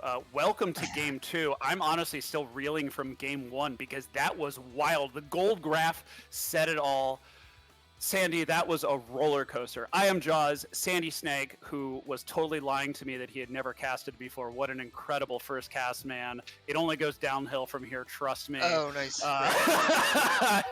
Fun to have you on that wild ride. And it really was a roller coaster where us thinking Control Alt Delete was going to take it, and Dog Pound pulling victory from the jaws of defeat and putting the rest of the league on notice. Yeah, it was an interesting game, and I guess before we get too much into it, I got to give credit to I'll Take Mid. I've played against him maybe 3 times now as a mid laner in TCL, and this guy's really, really good. He does a lot with pressure, and he can create his own pressure even from behind, as we just saw. He seriously is a formidable opponent. The fact that he got set 0-2 behind from a Lee Sin and Jace, which can really snowball into mid game, with those advantages, he really held strong and finished the game with a really impressive record. I think if I am Control Alt Delete, there's still merit to running the same type of comp that you just did, but you need to be more disciplined against someone like him who will punish you and play aggressive and smart no matter the situation, if that makes sense. Like we saw Tony and Blood, who were both super forward playing and aggressive players, get early leads, but then really force things into situations that were not beneficial to them. Tony had a couple overextensions on Lee Sin. Blood played really disrespectful at times when he didn't have flash or too much knowledge of the opponent. So I think they could still make this work. I can see them running the same style of draft back, but I think Maybe. you need to play something a little more simpler just so you can force it to a game 3. Yeah, you know what's funny? I actually disagree. I think that composition kind of runs counter to those players. You know, Oh, those sure. those players want to walk up to you and punch you in the mouth, and I'm Fair really enough. surprised they did not play a comp that just wants to walk up to you and punch you in the mouth. You know, Yeah, fair enough. like bully wants to make plays. He wants to get in there. Control is, you know, just I bully on a Control on my team last season. They just wanted to make plays, and they are very capable of making plays. Same thing with Blood. Blood wants to make plays. Tony wants to make plays. J-Bob, haven't seen much of him. Seems like he wants to make plays. So, Yeah. you know, I want to see them into, you know, looking at their composition. The Lee Sin was really the only champion that had that playmaking potential, and then the rest of them had to kind of sit around and poke. You know, like basically, it's like the comp was death by 1,000 cuts. Yeah, And fair enough. I Good want to point. see them. I want to see them pick a comp that just walks up to you, punches you in the mouth. That's Yeah. that seems much more their style, and we'll have to see as we see the first. We're talking about comps. I got totally distracted. Bans have not changed except for the Kindred ban, so it looks like they agreed with us that Kindred needs to go bye-bye. Next pickup for Bunny Remix is probably Lilia. He was hovering it in the Game 1 Champ Select, but we'll have to see. But Speedy Bandito on his beloved Caitlyn. Caitlyn got banned away, so by forcing the Kindred pick, they are allowing the Caitlyn through, and great situation for Dog Pound to be in already. One of their strongest carries on one of his favorite champions. As Nautilus, speaking of favorite champions, Nautilus picked up for Rudy, Nautilus picked up away from Rudy, as the Jinx is also. So speaking of walk up to you and punch you in the mouth, Jinx Nautilus, that is quite the bot lane. Yeah, it is. With the Caitlyn pick, though, Caitlyn can do okay into Nautilus. Oh, there we go, Leona. I was going to make my point is depending on what they pick, though, with the Caitlyn, she can be really oppressive in lane if you go with a support that's oppressive. And if Nautilus doesn't hit hook and you go to like a range support, this could be completely oppressive. But they're opting for both engaged tank supports. This lane, I would say, is probably Caitlyn favored for most of it, unless Jinx gets some ganks, or they get a good pick out of the Caitlyn. So we'll see how Speedy plays this. I remember Speedy always being a good Caitlyn. I think he'll be okay into this matchup, but the scaling advantage late game will go in favor of Jinx. Yeah, for sure. And the Jarvan hover, the Jarvan take, that's going to be a Jarvan jungle unless they are channeling IREP with the Nautilus pickup. I don't think that's going to happen. So we are going to see a Jarvan versus Lilia matchup in the jungle. Tony taking, I don't want to say a more traditional facilitator, but it's a little different from him, considering he plays carries, right? He's run Graves. Graves ran Lee Sin last game, and the bans keep rolling in. Aurelion Sol, nobody wants to see that guy. Echo and Syndra off, and TF. So it looks like the second wave of bans have not changed much, but the Lilia pick for Bunny Remix definitely opting towards comfort. Is that going to squeeze I'll Take Mid a little bit, who does have AD Assassins in his wheelhouse, but they need potentially going to need a little bit more physical damage, or they're just going to opt for the double AP and hope that the Caitlyn has enough damage. That's a question. Like, what do you pick as the Mordekaiser is snagged once again for J-Bob? Yeah, this is kind of an interesting draft, because I think you have a lot of comfort from the dog pound. Ooh, Mundo. That's an interesting pick here. I don't know if I'm sold on Mundo in this draft. That's a Rick comfort pick. So he's definitely opting towards comfort in that situation. Victor. But I don't know what. Maybe I'm not sure. The Victor being hovered as well. But yeah, Mundo is definitely one of Rick's favorite top laners. But yeah, let's talk about that matchup, the Mundo Mordekaiser. Since frankly, Mordekaiser is usually banned, so we don't really see it that much. Right. Yeah. I don't consider myself an expert on this. I have a second account that I got low diamond in, playing a couple top lane only champions, but I don't know Mundo a ton. This seems like super board favored. He just has too much trading power into melee matchups with lower damage. I like this Victor pickup. The only thing I'm seeing from I'll Take Mid's team is relatively low playmaking for a while. If I am Tony on this Jarvan, which I'm assuming is not going top, it's going to go jungle, which it is. Man, I think you look for a super early game gank into this Caitlyn and put her behind. Like, I think I would set up shop there. I don't think you gank top. It seems pointless. Swain can kill Victor with Jarvan. They have decent setup with the root into the flag and drag, but man, I am camping bot this game for sure.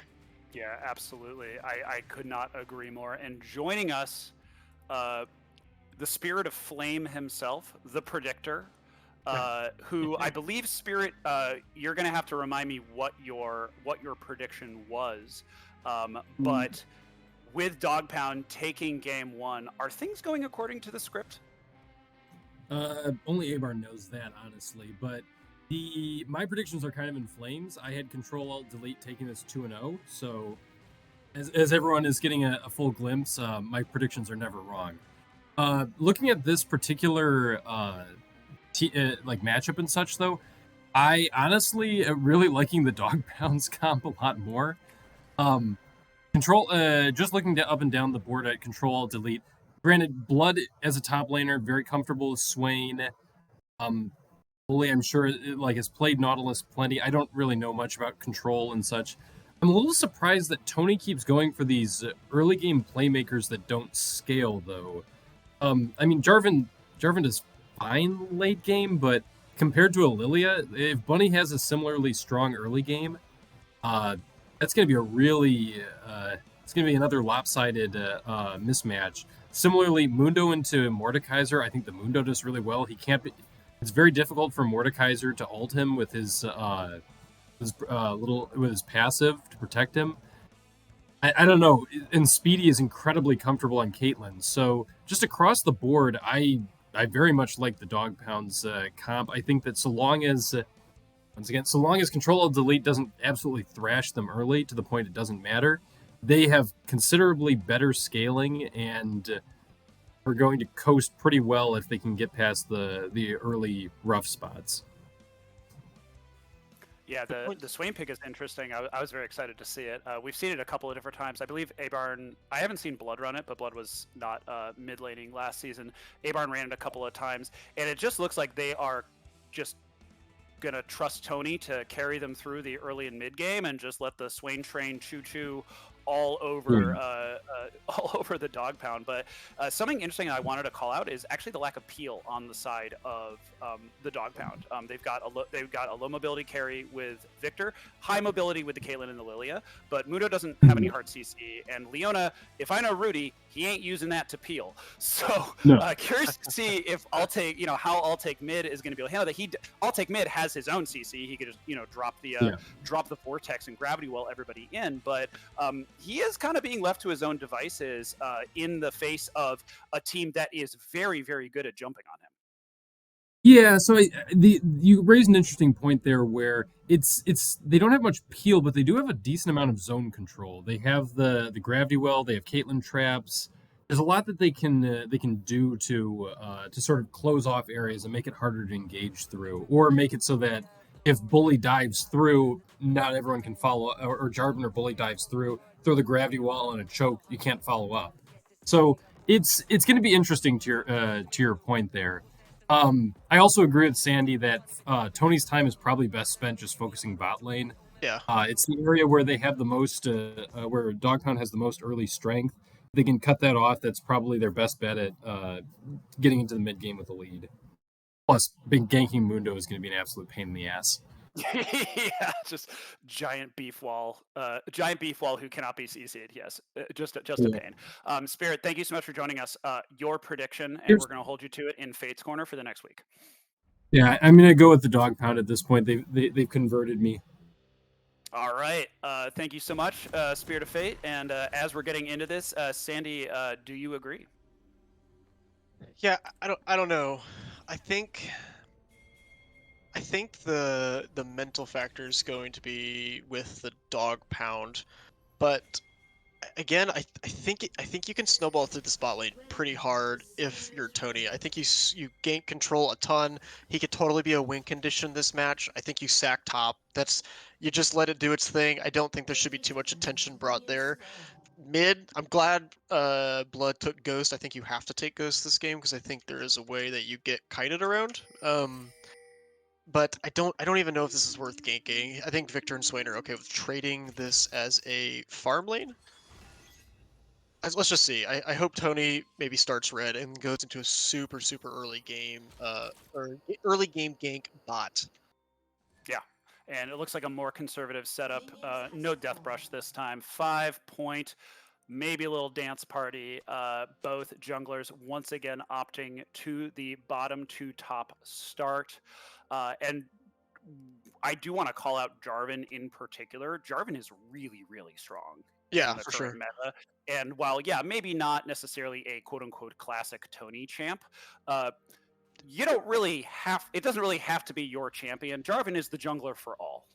Yeah, for sure. I totally think he has the base level mechanics to be perfectly okay in this matchup, even if it's not something that we think he normally would play.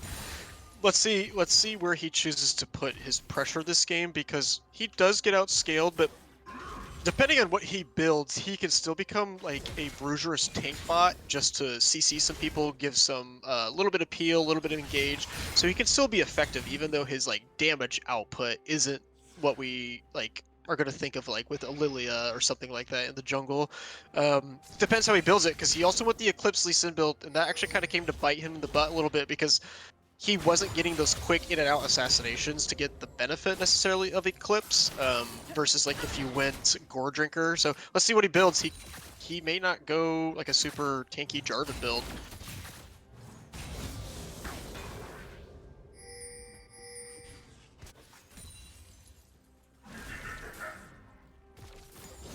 I was talking to a muted microphone. My bad. Looking into the bottom lane matchup, we saw that Caitlyn and Leona definitely some respect there. Speedy able. Oh, to here we get go. the Here's that early game gank we're talking about. But yeah, here comes Tony. Was it all a bait? It potentially could be. Split Knockup going down on focus. Speedy. Rudy doing his best to get the push. The flash going in. Great chompers. Rudy getting low. Are they going to be able to convert the kill? No, they are not. Oh no, that's rough. Bully blowing both of his summoners, control flashing in, and just not able to get away. And Rudy and Speedy flashes are still up. What a dub for them on that attempted gank. It was so split. Tony goes for the 80 carry. Rudy flashes. Maybe or sorry, Bully accidentally hooks Rudy. Oh, hang on, we got a gank And top. oh Oh, no, Phil. I'm not able to get over the wall. Microsoft Rick gets the first blood. Mundo goes where he pleases, and where he goes is a cleaver to Mordekaiser's head. Nice counter pressure from Bunny on the top side of the map, putting a solid start to the Dog Pound's potential 2-0. I mean, as we saw last game, anything can happen, but this is such a disastrous start for Control Alt Delete. The fumbled gank bot because of split decision on 2 different people. They somehow have summoner disadvantage in a 3v2 scenario now, which that really stinks because now Caitlyn should have complete control of this lane. And then on the flip side, just to make things worse, you have a successful gank top with a failed flash over the thick part of the wall. That's a tough flash. It happens even to the best players. It's a hard flash to hit sometimes, but it just really puts salt in the wound because the early pressure that they needed to have is like really stifled here. This Mundo has a huge lead all of a sudden. Yeah, I mean, he's half health, but he is Mundo, so he should be able to heal up off of that. And I gotta call out Rudy. Great positioning in order to create confusion in that attempted gank. Like you said, it didn't seem like they could quite decide on who the target was, and Rudy making sure that he did the security detail, put himself between the damage and his carries, and just making himself kind of an attractive target as Blood getting decently, slightly low, goes swinging out, flash coming in from Rudy, great roam, but the ward is there, but the flash the ghost popped, so Rudy not able to convert on the flash, but love to see the aggression and the roam mid from him. I'll take mid, speaking of mid, is actually out of mana, so curious to see if he's going to get the teleport as Bunny looks to clear out that bot side vision. Yeah, going back to that bot gank, I really puts a ton of pressure now. Control actually does have a CS lead, surprisingly, in this situation, but that could have been such an easier gank that could have snowballed your bot lane into like a really hard carrying position. If you're Nautilus, you need to flash auto attack that Caitlyn into an immediate flash traps from Jinx into a knockup from Jarvan. Jarvan had so much space to walk up, you easily could have gotten range as the bot lane. Good job just keeping the CS even in this scenario, but I really think this is going to open up like a huge window of opportunity on this bot side of the map. As I say that, I'll take mid. He might have to flash here. Good flash. Yeah, he might. He absolutely does. And Bunny Remix is there, fully a little aggressively positioned, but he does have help. And while that's happening, Speedy taking full advantage, trying to push in, but he is all alone. He is scared. He may not be scared, but he doesn't have a flash, and there are 3 people coming to kill him. One of them is Control, and a kill here could get Control back into this game. Good job, Tony. Good job. He isn't really behind. There it is, Control. What great supporting cast. Feeding their carry, giving him what he needs, and just like that, Control and Bully ahead in this thing. I was going to say get him back into this game. Not like he was really behind. It was more of kind of a potential for him to be behind. Be behind. But now he's very much ahead. Yeah, and that's super greedy from Speedy. You just saw these plays be made onto your mid laner like 30 seconds before. Bot lane does not have a reason to necessarily back right then and there, so the potential for you getting collapsed on by them alone, it doesn't matter if the jungler's there, is high. So just a little bit of greed, just to push and get maybe a plate, get some extra CS from Speedy. Smart for him not to burn any summoners because he's 100% dead in that scenario. I loved what Tony did. He wasn't the super greedy jungler. He knows he's not the main win condition for this team. He played it super slow. He forced Speedy in a weird spot so that Control could walk up, take the kill. Really good play. Now we see them going for this early dragon because they had first necessarily lane pressure just based on that kill. I don't know what Dog Pound does here. Rudy's a little far up. He doesn't have flash. He could get collapsed on. Yeah. Oh, I thought Nautilus on flash. Yeah, I think it's concede it. Yep, they're going to concede it, and Bully is there, maybe looking for a hook. Tony's walking away though, so I think it looks like they are done. But while they are doing that, they are down on CS. They have to catch this wave. Control has the kill, but he's down 10 CS. Yep. Top lane, gold There again. he caught most of it. Okay. Yeah, there you go. good cross map here from Buddy Remix. It's a little slow compared to the Dragon, but they're just assuming Jarvan's gonna full clear bot. So good job getting this Herald. Buddy, I believe so far has 100% Herald percentage this game. So good job on him. I wonder where he's gonna drop it. I hope he either drops it mid or he tries to make a play for their bot lane to keep snowballing this Caitlyn, get her out of this bot lane, push her into a situation where she can get the turret, go to mid lane, keep sieging that up. I hope this this is looked at to go there. Oh, so we have this a call in from the top laner. Here we go yeah, I was again. gonna say, this is a little surprising. Rick is really taking it to J-Bob, and Bunny is happy to help.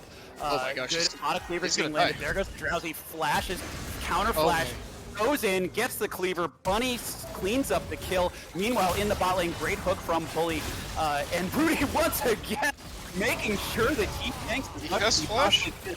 Here's the Jarvan dunk. Ignite Okay. goes down. Rudy is finally going down control, trying to get the second kill. Not going to be enough damage quite yet, but that is what they Oh, were Phil. looking for the first time. Tony, however, out Oh of my position, gosh. gets the grid. Channel's going down. Oh my Gets God. the double kill. Is he going to be able to make it happen? Flash out. Flash in. Control Oh. survives. What a bloody. I think that was a Man. 2 for 2. Yep. All told, and Control, the last man standing, 3-0 at Deja Vu from game 1, able to get ahead and make the plays as a couple of plates are dropped in the mid lane. Man, that was such an interesting series of events down bot. Got the kill into Rudy. I said his flash was up when he got Jarvan ulted. It was actually like maybe 5 seconds off there. So good job getting the kill. That really spiraled into almost a disastrous situation because Tony failed his EQ flash onto the Caitlyn. Caitlyn's managed to turn a kill back onto the Nautilus, sits there and tanks all of these auto attacks from Jinx, is able to R Tony down, and honestly, I think Speedy was so probably cracked out in that moment. I think most situations he actually wins this because he's a really good AD carry. I think he checked like 1 or 2 auto attacks there and then tries flashing away from the Jinx, but he was so close to making that a 3 kills scenario for him. Really good job playing that out. A little bit of a fumble from players and both teams at a time. That was super back and forth. That was actually crazy close. I can't believe Speedy actually was able to turn what he did. Yeah, as we see the engage going in, Rudy trying to lock Blood down. Blood does have the ulti, not able to sustain through, doesn't quite have that Swain train chugging along. Good. Oli is going to have to be on the back foot as well. The Chompers disengage, but Swain going down, and Blood not making the impact that you've typically seen him in previous seasons. You know, a couple of big shock blasts from Jace in game 1, but in game 2 on this Swain, doesn't quite have his first item completed, and Right. his team is falling further and further behind, almost actually almost 3,000 gold. Oh, sorry, a little bit less than 3,000 gold, 2,400 this early in the game. Not the position they want to be in. As Rudy going Good over the gank on wall, control. got a lockdown control. Nice. Bully trying to pull him off, Cleanse. and the Chompers split them. So Rudy trying to potentially getting punished, but they're just going to walk away. Speedy chunked down pretty hard. Tony is there though. This is going to be a 3-4-3. Tony this- walking this up, is bad. goes over the wall, so he's not able to do the knockup. Yep. Goes for the dunk onto Rudy, but he's not going to be able to complete the kill. Bunny, meanwhile, ignited as well, gets the kill Bunny. onto Tony. Everybody's Oh low. my gosh. That's going to be a clean sweep for the Dog Pound. Double kill for Lilia, and health bars on a sliver for them, but great control. Woof. Just this is just unfortunately getting outplayed by the Dog Pound. They are totally outplaying Control Alt Delete at this moment, which is so unfortunate because Control is in such a good spot to carry, and he's such a carry player. Going back to the Blood Point, he's not having the impact that we thought. One, Swain is not a playmaker, and good job that they bursted him. Oh man, he's gonna die again. He has summoners. Don't think he lives this though. Okay, start down Gould onto him. That's actually good. It should snowball him getting closer to that Roa. The thing with Swain though is you can totally burst him out, which they did in that scenario. He's not super tanky yet, so if you're able to burst him out, Swain is like super ineffective until late game. But Blood isn't having the impact as he normally does because one, he's not necessarily picking the characters that put that pressure on, and also in mid lane, your impact to snowball situations is different because top lane you're super isolated. You don't usually tend to have as much interaction there, and Blood can just take it to you. And if there's no jungle intervention, he can easily run away with it. Whereas in mid lane, it's a smaller lane. There tends to be more interaction, so you have to play, I would say, smarter, if that's the word for it. It kind of sounds like insulting to top laners, but you can't get away with just kind of like face diving your top laner because you have the access to be ganked on. And this, yeah, good side set from Control.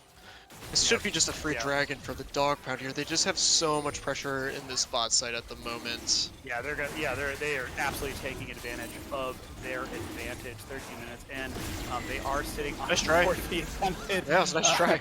The attempted rocket not able to connect. So one dragon each, but a massive gold lead on the side of the dog pound this early in. Relative to game state, relative to time, and the gold is on the right people, on the Lilia, on the Caitlyn, and yeah, intentional play required from Control Alt Delete so that they can get their carries rolling. They are on a bit of a clock. And unless they can get this Jinx and this Swain in the right team fight, you know, it is a Jinx, right? One good team fight can absolutely change the complexion. As Mythics are also being finished on both of those champions, they need to stop this. They need to stop this game from getting out of control. Yeah, and this little bit by the top lane. Don't think this comes to anything, but this Mundo actually does have a crazy lead here. Back to the bot lane. I like the idea that Control Alt Delete's team did. They put focus to play around bot lane, which I think they needed to do. The execution just wasn't there, so it's gonna put Tony super far behind. Credit Control, he's doing everything he can to win game 1 and now game 2. He's in a good spot, still has a farm lead, he's scaling up, he does have Mythics matched, so he's still trying, but this hole that they find themselves in, I think it's going to be really tough. Oh man, we have an ult from Mordekaiser. Oh yeah, he is ulting. He is gonna get the kill. Good job, J-Bub. He comes out of the death round. Bunny's gonna try to clean this one up. But it looks like, oh, and then another nice. aggressive play rolling in. Bully going incredibly low. Bully, wow, great stopwatch. Control gets the reset. Bully goes down, but that's going to be a double kill for Control, and they should be able to take the tower off of this. So this is the play that they needed. 2 for 1 in the bot lane, both kills onto Control and bot outer tower, while J-Bob on the other side of the map, solo killing Rick and getting away with it. Yep, super good job. They still understand that the focus needs to be this bot lane, even though they're falling behind and plays hadn't gone their way. I'm still super happy that they were willing to commit to that play, even though a couple of them were scuffed in the beginning. Sometimes that just tilts you, and you're like, I'm not going to go near this lane. Like, I can't play around it. They're losing, or the last time I tried doing it, it didn't go our way, but they stuck to it. They got 2 kills, which is huge. They got a tower down for the Jinx. He's now 5-1. Controls play this game super well, even in the face of some like awkward moments. So good job from him capitalizing on those kills. He's totally in a position where he can still carry this game. We'll see how these team fights go. This Lilia is super cracked. They can lock her down, but she's 3-0-3. She has Demonic Embrace. Victor had an early kill, and he's farming really well. 145 at 16.5 minutes is good. He's going to start getting those passive upgrades on his abilities. He's going to do a ton of damage. Yeah, she's rocking it. Yeah, the Lilia is rocking and rolling. And the one question is, can they take out the Jinx? Because Control knows what to do with the lead, knows what to do with his damage. We see a 3v2 situation starting to develop, soon to be a 3v3 as Altek Mid rolls his way up. The Rudy, good top rush vision control. He's walking up. He's gonna try to make something happen. Looks like a potential solar flare, but good discipline from Rudy, not dropping, not kind of going for it as he has been wont to do at some point. But yeah, 17 minutes in, the gold lead for Dog Pound actually dwindling a little bit. Something that if they're tracking the summoner spells, what I would have done if I was Rudy there, I wouldn't commit to a flash. I would just throw my R at Jinx. If they know she doesn't have flash based on how that last fight bot lane went, you can at least get the cleanse out. And if Jinx does not have flash or cleanse, I don't see her living and engage of Mundo running her down, Bunny being able to flank and get a sleep on him, Leona diving in. I think that'd be really hard for her to get away from. It's okay, it worked out. Maybe save your ults and summoners for this upcoming dragon that we'll have here in a bit. Let's just see how they can keep this pressure up. Just keep snowballing around this Jinx. They're gonna look for Yeah, no, Tony, hit the hook. Yeah, Please hit the hook. I want to go Yeah, in. You can I know, see yeah, licking his you- top, but yeah, no, for sure, nothing for doing sure. there. I think I'll take mid is in a really good spot in this game too. Victor can trade really well in one-on-one scenarios in the mid lane, but if Victor gets an early kill or he farms well, those passive upgrades he gets on his abilities are really good. His E especially, you get so much wave control because you can just E the wave and basically one-shot it at this level, which gives you total prio to quickly push a wave and then get first roam over something like the Swain. So I'll take mids in a seriously a good spot to carry this game. He did go Ludens. In my opinion, I think this is a better Leandre's match. I can see why you go it just to try to burst out Swain so he doesn't have those extended fights, which he likes. Yikes. Hate to That's see it. unfortunate. That's really unfortunate. Trying to take down that mid outer, not quite able to do it. They got, looks like they got completely forced out of the position. Was They are Dogtown. And Dogtown Elite super in a split really here. good situation. Split fight. Are they going to be able to do they split something about it? themselves, though. J-Mob rolling in 1v2. But once again, the focus is split. Half the people are looking left. Half the people are looking right. Bunny goes low. Bully goes down. I'll take mid. Gets potentially pushed back, but the Swain train not able to roll in, shut down. Control is on a killing spree, but it is not enough. And a bloody 2-for-2 carry and support he's gonna going die. down. I'll take mid Nice. going low. Stop one Good is route. pop. Choppers go down. Flash out from I'll take mid. Control is there. He's still swinging. Gets the reset. Gonna run down. Does not have flash. Flash is almost up. Is he going to go for the flash rocket? He may potentially go for that. Nice There dive. he goes. Gets the shutdown, and that's going to be the Dragon for Control Alt Delete. So all told, an extended 3-for-4. Speedy Bandito is still there, but Tony has the smite Go up. for it, go for I it. don't know if Speedy's going to go for that. Oh, he Sure. tried. Wow, he may have gotten that actually. Yeah.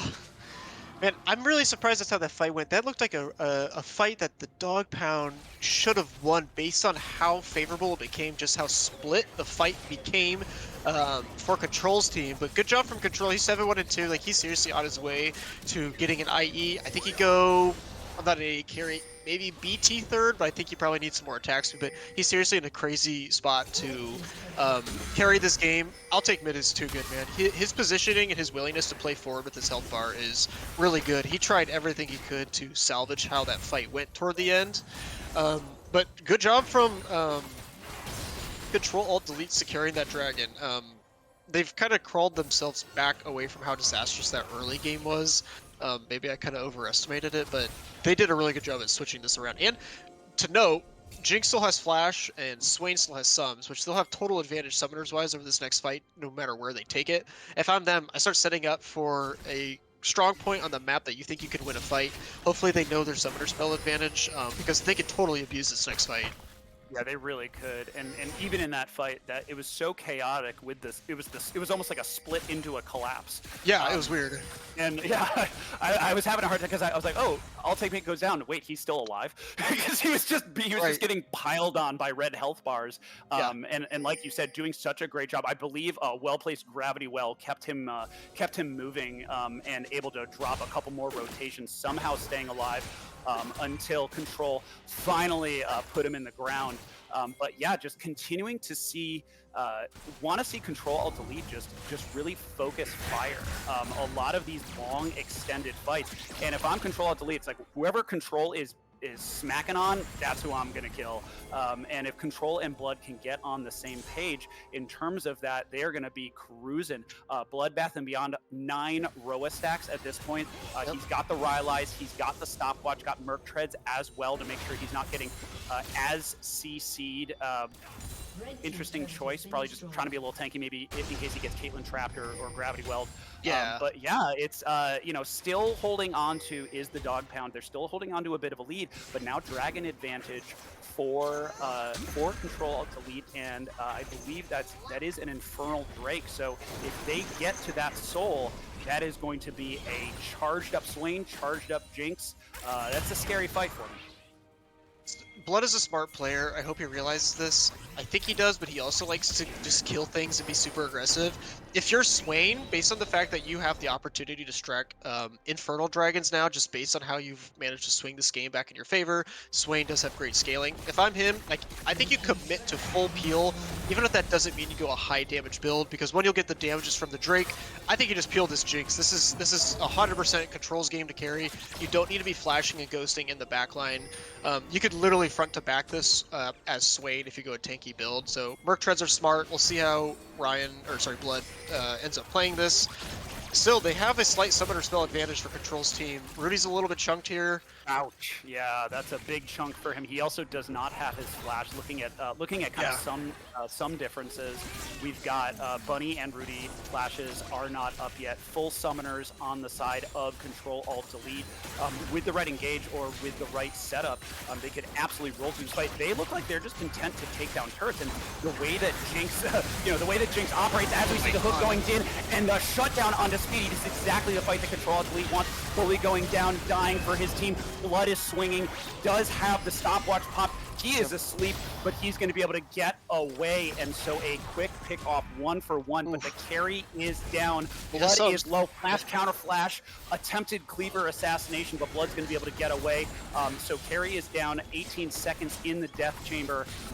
Bully is down as well, but big advantage for Control Alt Delete as Dragon is about to spawn, but positional advantage for the Dog Pound. And Control Alt Delete, they look like they're either conceding this Dragon or they are going to quick hoof it back in. Because looks like it's gonna be a quick reset. Let's go fight over the Drake.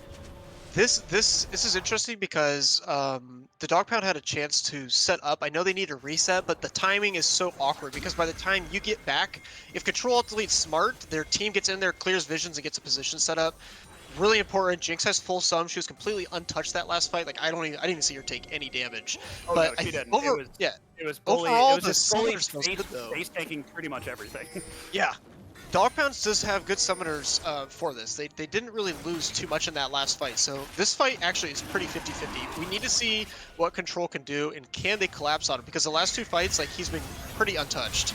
Yeah, there is the hook onto Rudy. So Rudy's going to be taking most of this damage right now. The pull in does not connect, but incredible poke from All Take Mid onto Reform Bully. That Victor is really starting to hurt, and strong positional push from the Dog Pound, but they are not done. And Rudy continuing to take a hit. Lilia getting grabbed. Big gravity well. Big old All Take Mid. Blowing Bully up. Bloodbath Neon goes down as well. Microsoft Drake doing his best to 1v2, trying to take Control down, but Control gets the reset. Control, though, very, very low. J-Bot having to flash out, and so a chaotic 3-for-2 in favor of Control Alt Delete. Dragon is still available. Are they going to go for it? There's a total outplay potential here. Jinx still has some. If he plays this right, he can totally get away with this. A little bit tricky now. He has a Jarvan asleep at the wheel coming back in. Tony definitely tried to make something happen. I'll take Mid as flash. J-Bob's in the back he doesn't flash it. There it goes. Oh, he's gonna die. Mid goes low. I'll take Mid is still alive. Flash Oh forward, my gets god. the shutdown, but the counter kill from Control onto All Take Mid. Now a 2v1. Bunny trying to stay alive, trying to get one more. J-Bob just bouncing around, eventually getting poisoned to death, and the teleport from what I believe to be not Bloodbath and Beyond, excuse me. It is Microscopic Rick running back in, gets the cleaver. Tony leaves.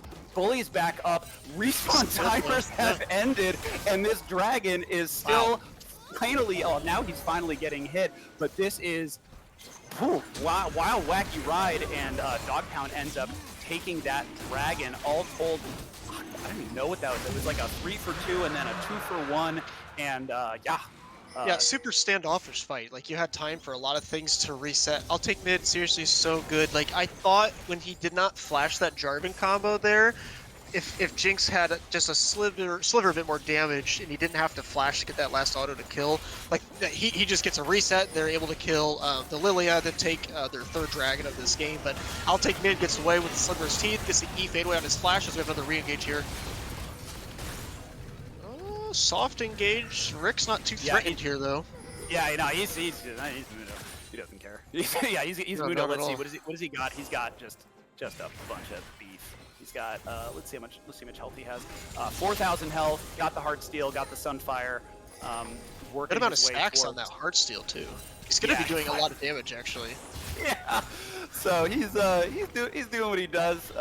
Yeah, Mundo's one of his favorite champs. As we see Baron getting started Wow. up on the side of the dog pound.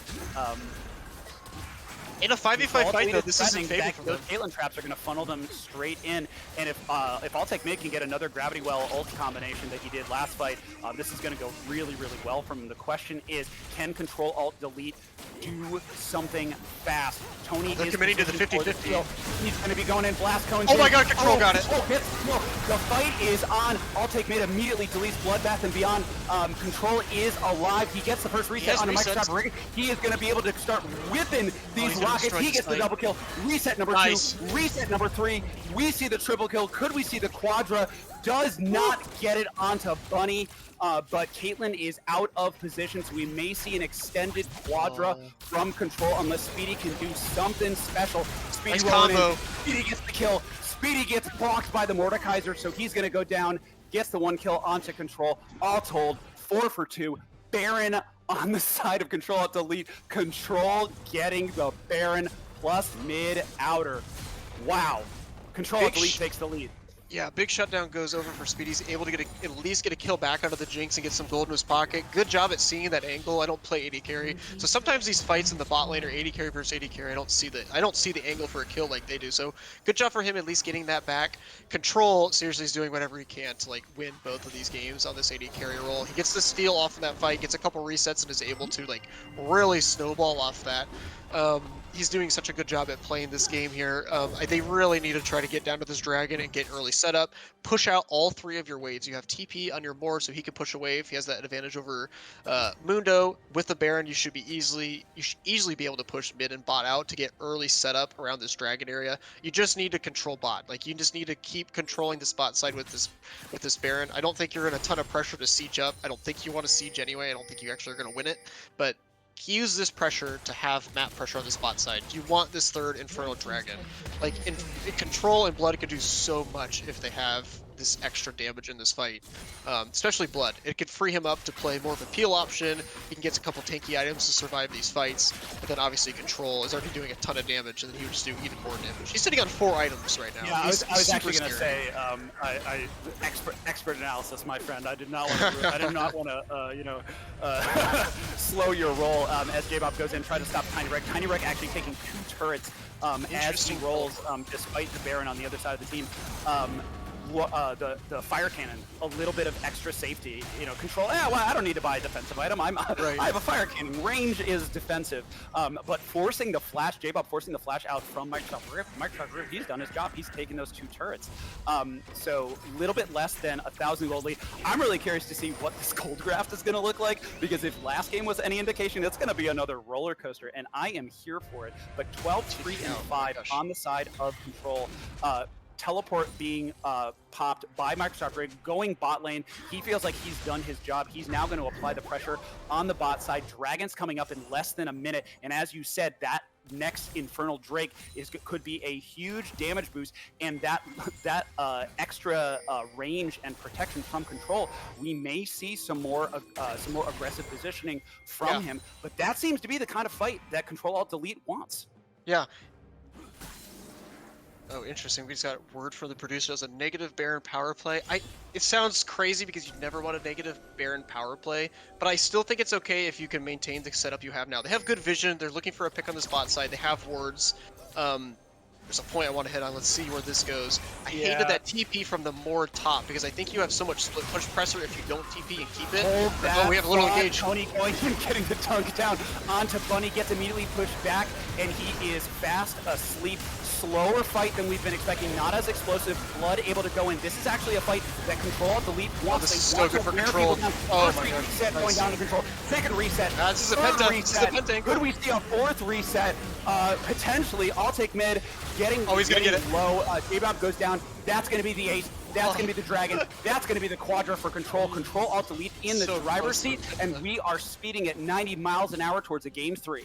Man, that fight right in that little choke leading into the Dragon area from blue to red. Like Swain bought so much time, was able to get so much slowdown with the Rylai's, and then all of a sudden, all 5 of them group right in that choke, and Control's able to hit like 2 or 3 huge crits and just absolutely wipe the fight. Super good job from Control, and all of his team peeling him in that fight. He had such good spacing. For like the first 3 seconds of the fight, he didn't get any autos off because he's waiting for a good time to step up so he doesn't get killed here. They're just Oh gonna my end the god. game off this No, actually. yeah, I think they could. They are going to For look sure. to end the game. This is going to be a little bit risky for them, but they do have Jinx. If nothing else, they're just going to keep rolling, and that is a Control, such a dead good job. Leona, and they are feeling good. Oh, maybe not that good. All right, they'll Play take the safe. half health. They're going to walk away. They can just do a very quick reset and roll in. 33 minutes in, topsy-turvy, 4,000 gold lead. Sole point for Control, Alt Delete. They have all of the tools that they need to win this game, and Baron is about to spawn. Yep.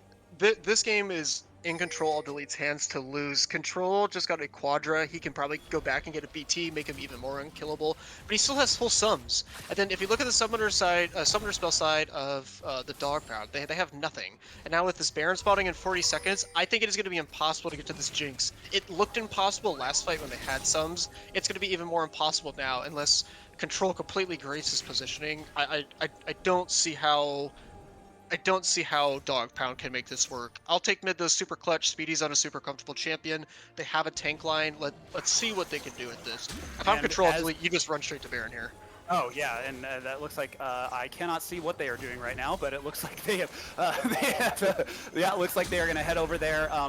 Blood, however, going bot lane, he does not have teleport, so conceding a lot of Baron pressure here. You predicted it, Bloodthirster coming out for Control. And back in Champion Select, we talked about one of the major downsides of the Dog Pounds team is the lack of hard CC.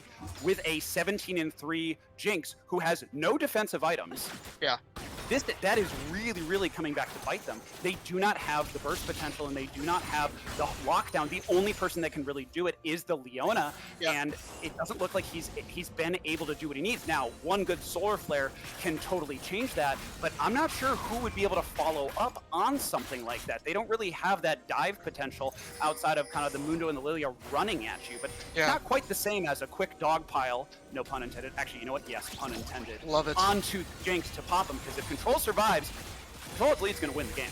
Yeah, and again, like you said, if Leona even hits with a solar flower or solar flare, he has Flower. cleanse. Or if like Lilia hits a long range, snowball, rolling ball, whatever it's called, into like her sleep, he still has cleanse. There's not enough to follow up on their limited amount of engage in CC with flash and cleanse up. Like they would really have to grief their positioning here. Anything's possible though. Let's see how this goes. Rudy's gonna get chunked here. Yeah, we'll have to see. I'm okay. We are going to go hard in on the turretless thing. Control dominating, gets the reset. They're just throwing the wall at them at that point, or at least throwing their carry at them. Blood flashing in, does try to set Control up for the second reset. Bunny getting the kill. Reset is in play. 3 down, 2 to go. Good night. Game 3. We're gonna go for it. Finally going to get a shutdown, or maybe not. You know what? I'm gonna pause because crazier things have happened. Control is dead. I said if Control's alive, they're gonna win the game. They're all incredibly low, and Microsoft Rig is doing his best to do some heroics as they are trying to knock this Nexus down. There we go. That's gonna be game 2. We are going to a game 3.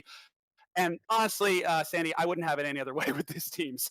Yeah, good game. I feel like my analysis almost means nothing because like all of these weird scenarios that look favorable for someone based off misplays or like awkward positioning or timings on one team, like completely just flip based on how these teams play so aggressively. It just I just can't believe they were able to come back from how awkward that early game went. Like even though you didn't see like a 5,000 gold lead super early, just how that early game went, it just seemed like a really easy situation for the Dog Pound to carry because they were so far behind at one point game one, then came back. You figured if they're that far behind or that far ahead early game two, they could do Oof. a lot. Oof. Oh, that's a big old oof. Yeah, this Yeah. is funny. 2 games in a row, we're seeing like massive gold swings. Just it's just like reversed now. So now game three, like where do we go from here? I mean, Good only job. time will Good tell. job with But control. I was gonna say, yeah, the only thing that is true is that control, holy damage, Yeah. holy resets, and if I'm the dog pound, I'm trying to think about all the different ways that I can lock control down because control was free swinging that entire mid to late game, and they just were not able to punish how far ahead he was. Yeah, for sure. And it kind of comes back to I kind of like hit on this. Like I hope Blood just doesn't flash Ghost in the back line. Like something he tend to would do as a top laner, like if he's playing Set or Darius just going for the kills on someone. They really knew like, hey, control can absolutely carry this game, and they really just like bought him enough space for him to start popping off. And then once the Jinx gets one kill in those fights, like it just feels so impossible for them to capitalize on it. Good job from control. I kind of said like he's not going to probably play like these super attack heavy spacing, auto attack characters. I thought he would just stick to maybe a mage bot lane or a caster style AD carry, but he did super well in this game. Like I'm a little bit more worried now as the dog pound because now he's just showed that he can play two different types of 80 carries in two different ways and do really well. Yeah, yeah, absolutely true. We'll have to see what they're gonna bust out for Game 3. Roll the scrapes, y'all. First best of first best of 3 series, going the distance. I have no idea what we're gonna see next. Strap in, folks. It's gonna be a wild ride. Don't go anywhere. Better believe it.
Oh yeah, we are live. We are back. It is game 3. Sandy, what do you think? I don't even know what to say. These last two have I have no idea. Yeah. I don't know what to expect. I don't Anything really could know happen. either. Yeah, because like both teams have had like really good advantages swung against them because of either misplays or good plays from the other team.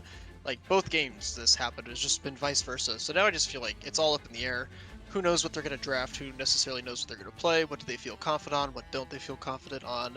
I'm excited to see it. I'm going to put my eggs in the Control Alt Delete basket though. This game, Control's played well even in the game they lost, and I think after that really good performance, I think they're going to be feeling it. I think they can identify a win condition, and hopefully they can maybe draft around that and then play around that really well again. And then I think they could take it depending on how this draft plays out. I hope they recognize this is a real win condition for them. Yeah, it seemed like the game 2 was much more their style. Yeah, And for sure. And every team that Control is on, Control can carry, and if you can set Control up to carry, you're gonna win the game.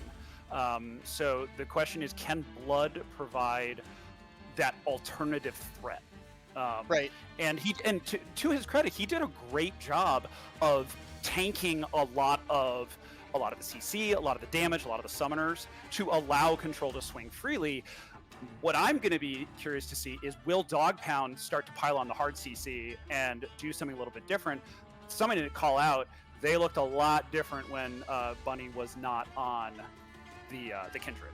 So that was definitely a major drop off, and I'm curious to see if he's going to stay on the Lily, which was effective, did a lot of good stuff, or if he's going to opt towards something else. Something I saw in his match history was actually Pantheon, which could be really, really interesting as a means to snowball the game. High risk pick, but still, a couple of different options. But that's going to be what I want to see is can they get the necessary tools on the necessary people to lock Control down before he runs over the fight? Because I'll take mid, and Speedy can absolutely carry this game, but Control needs to be dead for that to happen. Yeah. It was unfortunate because the Lilia started off like 3-0-3 around 13 minutes, something like that. By that point, that was his score. And then after that, you didn't see anything happen. I'll chalk it up to he's not necessarily like bad or misplayed on Lilia. Maybe the draft just felt awkward to play into his Lilia. I'm not super familiar with the champion and its matchups, but yeah, definitely a different player off the Kindred, and the comp just after a while just did not feel right for them. Getting into this draft here. Yeah. Let's see if they switch anything up, because I'll take mid 2 games in a row. They did not change up bans, if I remember correctly. I do not believe. No, they did. They banned the Kindred. That was the biggest. Oh, change. that's right. Yeah, thank you. Yeah. Sorry. So and they let the Caitlyn through. And it looks like they're opting towards blue side again. I believe they were red side game 1, so they're blue side games 2 and 3. Curious to see if they're going to go between the what they're going to do. Oh, there's the Jinx ban. Interesting. I'm curious to see. This is the ban. This ban will tell us what we're going to see. Okay, they really don't want to see that Kendra, which means they're giving away that Caitlyn. Okay, interesting. You ban 2, let's say, comfort bans on each side, and then you throw a ban toward each other that kind of got in each other's head from each respective game that those players had good games off of. I'm curious on the Jinx ban. I'm not sure if that necessarily warranted a ban, because I think this can open up a lot of different angles for Control Alt Delete. He played well. Like, it sounds crazy because he had a pop-off game, but I also think there was moments where they could have still snowballed against the Jinx. First pick Ezreal. There's a lot that you can still pick into this now. What do they want to go? Nautilus for easy lockdown. Yep. Yeah, Nautilus. So Bully really enjoying that Nautilus playmaker. Brahm's a playmaker, but it's in a different way. So that makes a lot of sense for Bully. Wants to look for picks. Wants to make plays. Did a great job. Incredible security detail. I love watching a good beef wall that is heavy CC. Just put himself. But oh my god, I was just about to say that. Let's go. And I think we were talking about this yesterday, or I was talking about it with a couple of folks, just trying to get to know the meta this season. Yeah. Samira plus a tank. You can't go wrong. Yeah, it's such an easy combo for Samira Nautilus. It can work into Ezreal. I don't think Rudy plays Karma. Oh, okay. This is actually not a Rudy bad actually lane does for play Samira. Karma. He I does will play Karma. say he does Man, play I would Karma. have loved to He's play obviously Karma choosing here. not to in this situation. Ooh, interesting. I think you could have had total lane domination. If you go Ezreal Karma and they don't hit the hook with the Nautilus with the Samira, like you can really get pushed out of this lane. I don't know if I like the Leona here. Outside of lane, it gives you some playmaking. It gives you some CC to lock stuff down.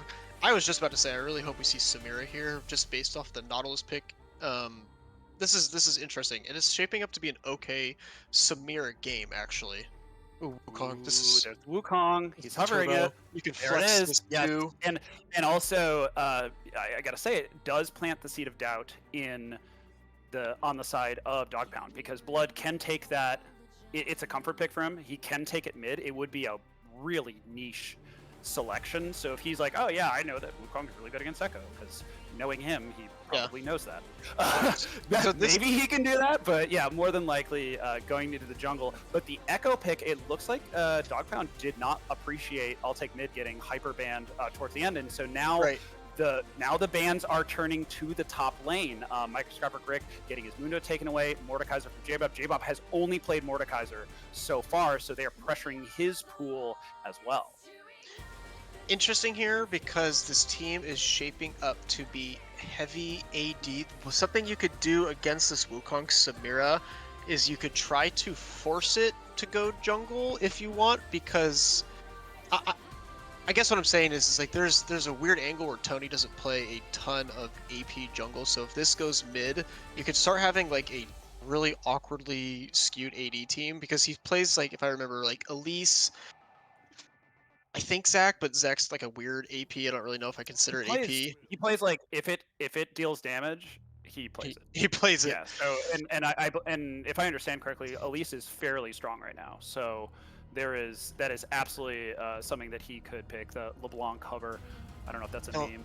I don't. Can I get someone in chat to tell me if that's a meme or not? Because like, yeah, is that a LeBlanc blood meme where he's like, yeah, I'll totally play LeBlanc. No. I could totally see him running it down here if he played that. Scion, Yeah. I mean, technically Scion could still be flexed mid into Echo. I don't think you necessarily would lose the lane. You're not going to win it, but I think this is going top. They have a lot of setup for the Samira to pop off. You need to have like a heavy AP mid here. They're kind of getting awkwardly skewed and relying on a wombo combo from Samira. Cho'Gath's a good pick in her. He can get an easy silence out of that Samira if she jumps in. Look who got through the bans.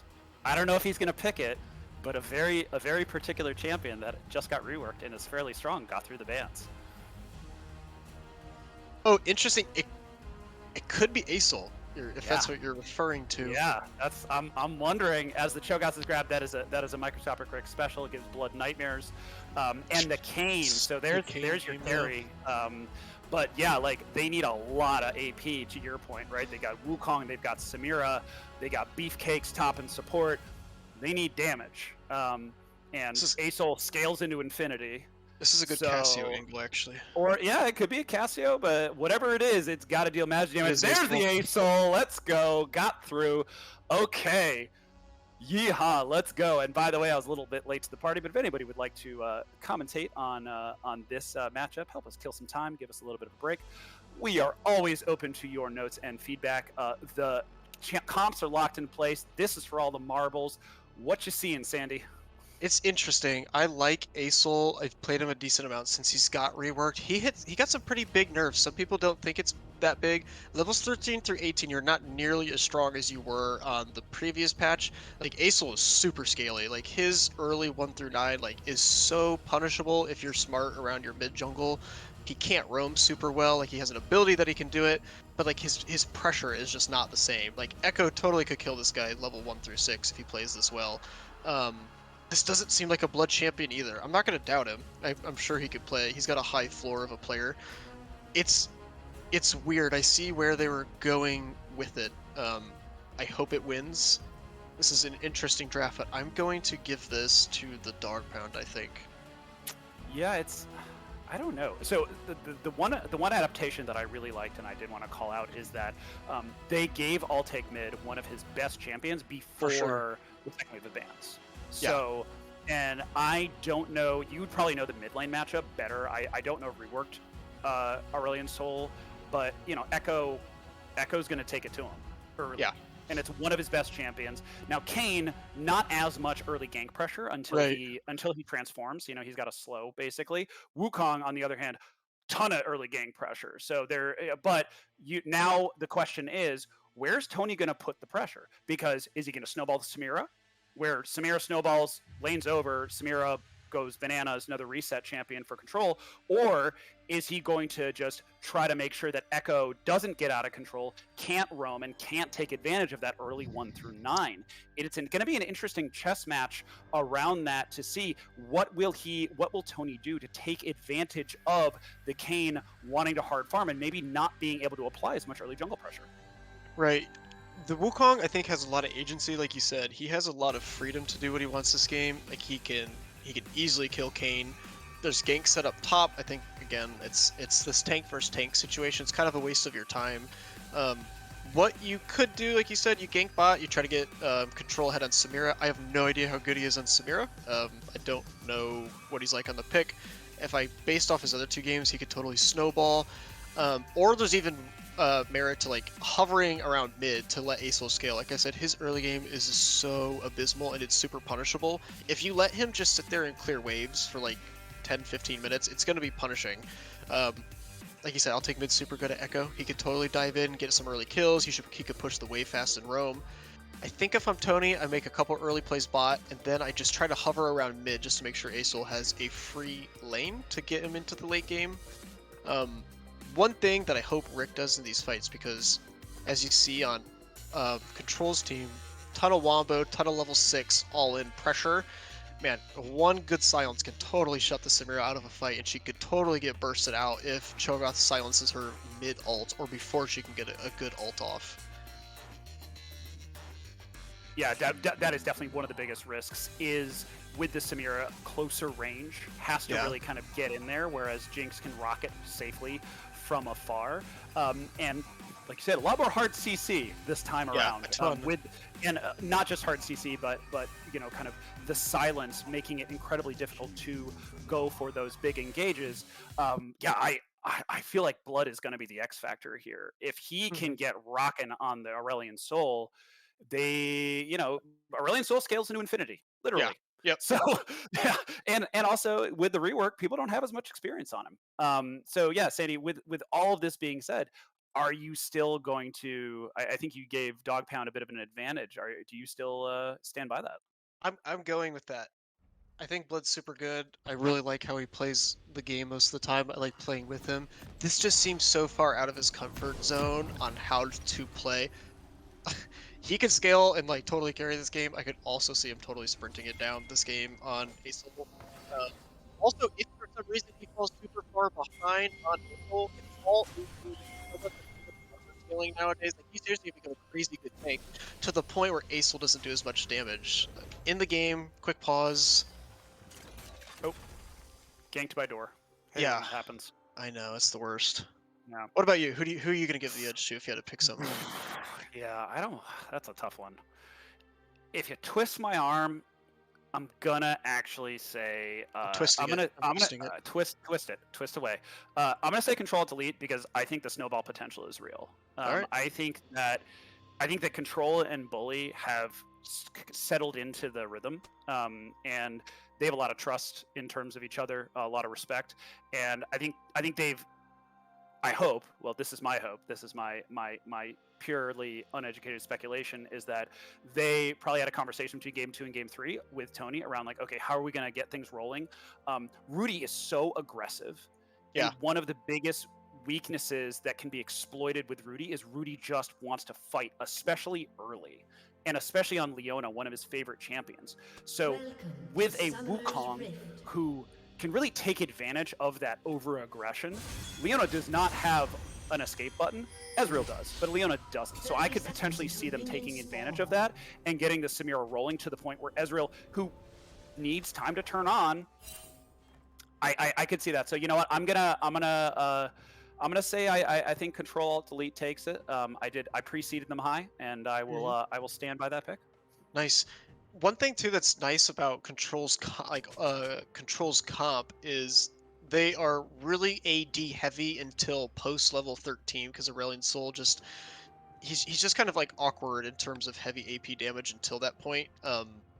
They have so much AD that you want to build like tab eyes against them, but at the same time they have a good amount of CC and like controlling of a fight that like you also want Merc treads. So I think there's kind of like an awkward split on where you want to go with boots, and I actually do think that's a huge part of the game because like tab eyes can nullify a lot of damage, but if you can't move to get off your damage and to mitigate the damage, it gets kind of awkward. So I'm really curious to see how this mid lane goes here. Like Oh I yeah, really could see I'll take mid taking it too. and Blood is absolutely respecting. Yeah. That is he is hiding around the corner just to make sure that he does not get echoed early.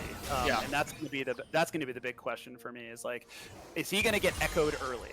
Because comfort is king, and when one of your best players is on one of his best champs, that is a really good situation. By contrast, as we see early hook immediately down onto Rudy, and Rudy is the player that they are going to look to beat up on, bully, if you would, in this bottom lane situation. Something else to note, and I'm not as familiar with like kind of the crunchy in-depth of Samira. She does deal hybrid damage, and she can deal, percentage damage. So while yes, flash in, Speedy not able to get it, but they do get the follow-up root down. Ignite going down. They are absolutely going for this all in incredibly hard. Speedy is going to be able to walk away both summoners burn from Bully. Control holding on to his flash. They did blow the heal, but all told, looking to really exert their pressure as we see Wukong hovering around in this mid lane, and he is going to go walk up for this gank. But Cho'Gath is coming down. This could be really, really bad if they're not careful. Tony sniffs it out. He's out of there. Super clutch by Speedy. Like if he does not sidestep that flash hook initially, like it is seriously so bad because I actually think he dies there. There's just gonna be too much CC stacking. It's actually okay because he actually went 3 pots versus like a D-Blade start. So they have summoner advantage and they have like even CS. Oh, this could be bad for Tony. Oh yeah, this could be really bad for Tony. Bunny going in there, getting the damage advantage. Also, Tony getting a couple of unfortunate hits on the red buff as well, and I'll take mid is going to come in, help Bunny out. What a bro! Great. Yeah, super good. He has so much more wave control over Aurelion Sol early. Like Aurelion Sol's wave game is too early. I'll take mid's gonna have free push on the wave. He's not gonna get harassed too much. He should always be able to first roam to help his jungler. So good job recognizing that. Bunny having a good invade, sealing away the red. I'll take mid backs him up. Doesn't lose too much mid lane. Yeah, good start. That bot lane seriously was so close to being like disastrous. Speedy had a really good sidestep. Or I don't think Rick saw that. I think he walked through the ward, and either he didn't see it or he saw it late. Bunny, however, is there. Upper red buff on Tony. Oh my god! Oh wow, beautiful rupture. Nice. Tony able to get away. Yep. Nicely played by him. But yeah, Tony. It seems like Tony's kind of got a. He's got an MO. He knows what he likes to do. He likes to hit level 3 quick and gank top. And it looks like Bunny Remix may have read him like called him out a little bit. Yeah. Yeah, a little bit. Yeah, he had a good invade. He matched the gank top. He kind of knew exactly what to expect here. This Kayn could really pop off too. He could get an early transfer if he plays this well. He could definitely be a carry for this. I want to see if anything happens to this bot lane because Bully has no subs. You have a sub advantage. I wonder if somehow mid can make a roam down and try to punish this because they're also pushing this wave a lot. Like they've been like pushing this turret a lot this game. Yeah, they've got the Bully's ignite is about to come back up, so he will have the ignite. But yeah, not having the flash and it just looks like Rudy and Speedy are respecting just the early snowball potential of Samira. Ezreal, Ezreal's gonna Ezreal, he's not gonna be super powerful early, may poke every so often, but he just wants to farm and hit what he wants to hit. But early dragon vision advantage and scuttle advantage for the side of Control Alt Delete. Tony loves himself some dragons, and Microscopic Rick just beaten up on J-Bob early in this matchup. Yeah, with Cho'Gath like buffs the last 2 patches ago, I believe it was, he actually is considered a counter pick to Scion top now. Like that's what a lot of tank versus tank people like to opt into if they're going against a Scion. He has so much more sustain, the silence and the rupture could like completely disrupt all the combos of Scion. So good job from him, getting some good trades. He's gonna have a good wave prio here. He's super hard to kill too, so this is a good lane so far for Rick. He actually has a good angle to be a really good tank for his team this game. Yeah, he can. And Rudy died. Rip. Sadly. Rudy. Shout out to Rudy playing with a torn Achilles. Fellow major joint injury buddy. I have no idea how you're sitting, but I respect you for it. So yeah, he's doing what he needs to do. But yeah, I mean, even looking at the CS advantage down in the bot lane, 10 CS advantage for Speedy. Speedy's at this point. So, but aggressive push in, aggressive warding, but even just like a note on the Samira, Samira. She'll scale, she'll do her thing, but she really needs to snowball. Like they are on a bit of a clock to get this snowball rolling. And if Speedy and Rudy are able to absorb what they need to absorb, Control Alt Delete could miss out on why they picked the Samira Nautilus in the first place. Yeah. Interesting first back by Blood here. Just want to make a note. He bought a blasting one first. Most times people like grab an early tier because your mana is like your mana pool is just low. You run out of mana quick, try to clear waves. Opting for a little bit of damage. I think he's trying to clear the wave faster, so maybe I'll take mid can't roam as quick. It also helps him trade a little bit because he didn't go like Comet, which would give you more trading power in lane. He went First Strike, which will do really good late game. It also helps you scale faster. But interesting, he's going to have some mana problems for a while. That tier is going to take longer to stack as well. But hey, I'll give credit to him. He stayed even CS in this lane, and I totally called him out. I thought he would get bodied early. I just thought he wouldn't play the matchup super well, but I could be wrong. Oh no, this is aggressive play, but a 2v3 situation. Bunny looking to turn it around. Control immediately flashing away. Does get ignited. Oh my god, he's dead. Flash in. First blood. That's going to go to Speedy. Great play in a tough matchup for the Dog Pound. Cracking this game open to start, and it looks like Bunny is heading for that dragon. But in the mid lane, the fight still continues. Tony taking a couple hits on the decoy. He's going to be just fine. I'll take mid, going to grab himself a plate, and in a good position. So across the board, great pressure from the Dog Pound. 7 minutes in, first dragon looks like it's going to go to them unless Control Alt Delete can collapse quick. Yeah, Wukong is chunked, Bully's chunked. They just got a kill, but they didn't reset, so that gold advantage is there. Oh, Bully can tie here. Oh yeah, he could flash away. He gets incredibly low control, however, is there and is healthy. That's going to be Dragon. Flash down for Bully. Won't be able to be aggressive in the lane. And an ideal start for the Dog Pound, especially in what we expected to be a fairly lopsided bot lane matchup. Yeah, and it kind of stinks that Bully checked there because your jungler's super chunked, Samira's not there in time. Asol, again, just like really can't contest the wave to get good roams off to that dragon. He kind of walked in there, unfortunately had to lose sums for no reason. I think he just sacked that dragon. Oh, no. This could be a solo kill. This is wild. Both at level 6. And the microscopic Rick gonna go down. I'm gonna have to see if he had his... There's no way he had his ulti up. He had his ulti down. Wait, did he have his ulti up on that? Oh, it looks like he was Oh. Oh, that's so unlucky. Tragic, because he would have murdered him straight up. That is the great. To your point, right? That's why you pick Cho'Gath, because he just eats you for 1,000 health, and Scion stacks health. So Cho'Gath doesn't care about health, but that's rough. So just like that, Control Alt Delete turning the tables in the top lane in what should be a favorable matchup for Rick. Yeah, absolutely, good job, dude. Yeah, nice done. Asol scaling, this is exactly what he likes to do. We haven't seen any plays or pressure to like warrant this Asol to be afraid. Even if you can't kill him in lane, just trying to hard shove the lane faster and then trying to get a roam off somewhere in the map would be nice against him. At least they're getting objectives. You know, they got the first Infernal Soul. Buddy Remix is like really good at like getting to these heralds on his own. Like I'm seriously thinking he's got like every one. Yeah, he's got to be in there. Here's the first Wukong gank. I'll take mid, getting slowed down a little bit. Tony going to try to make something happen, but just not able to find the angle. Blood not able to follow up, and Buddy Remix is soloing the heralds while we see a battle control, knocking out Speedy Bandito. He's going to get low. Rudy's going to do a little support combat to try try and make something happen, but Control is going to not going to. They are both incredibly low. They're taking minion damage. You guys need to be careful. Okay, they're going to finally back off, but Rudy doing a good job of staying alive. Unfortunately, Speedy not so lucky. Heal burned. He goes down. First kill onto Samira to get things moving.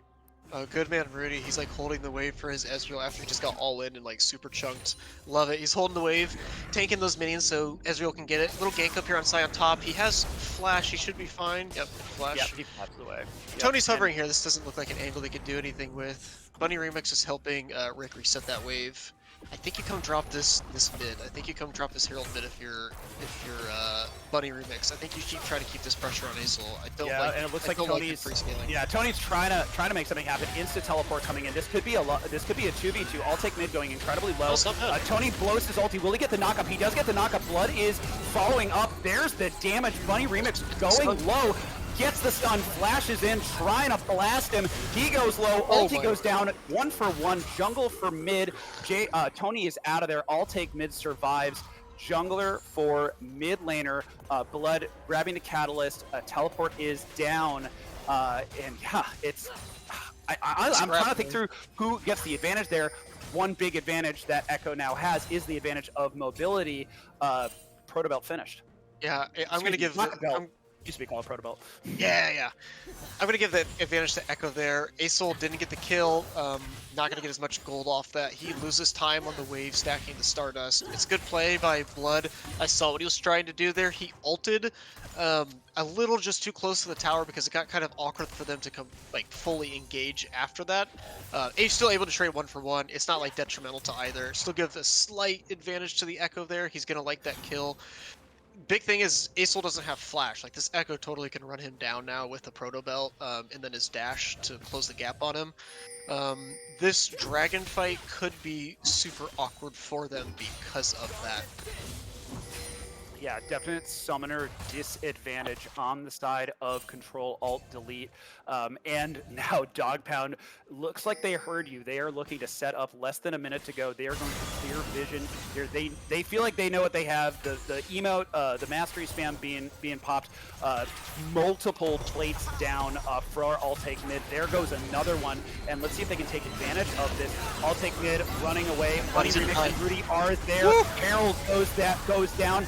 Hook comes in. Rudy is under the turret. Great knockup, double knockup in response.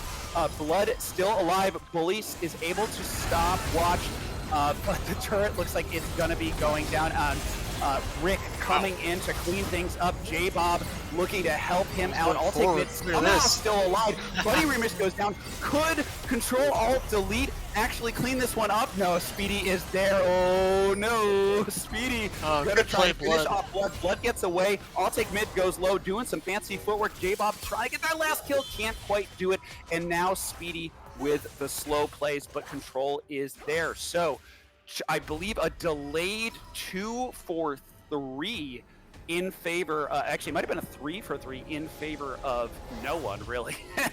Everybody resets, but the big advantage is that mid turret going down for the Dog Pound. Rudy missing that just wide. Yeah, it makes it awkward for this Aesol to farm now. Really good job on Blood. Like, he totally just committed to that fight, despite the item disadvantage and how weak he is early.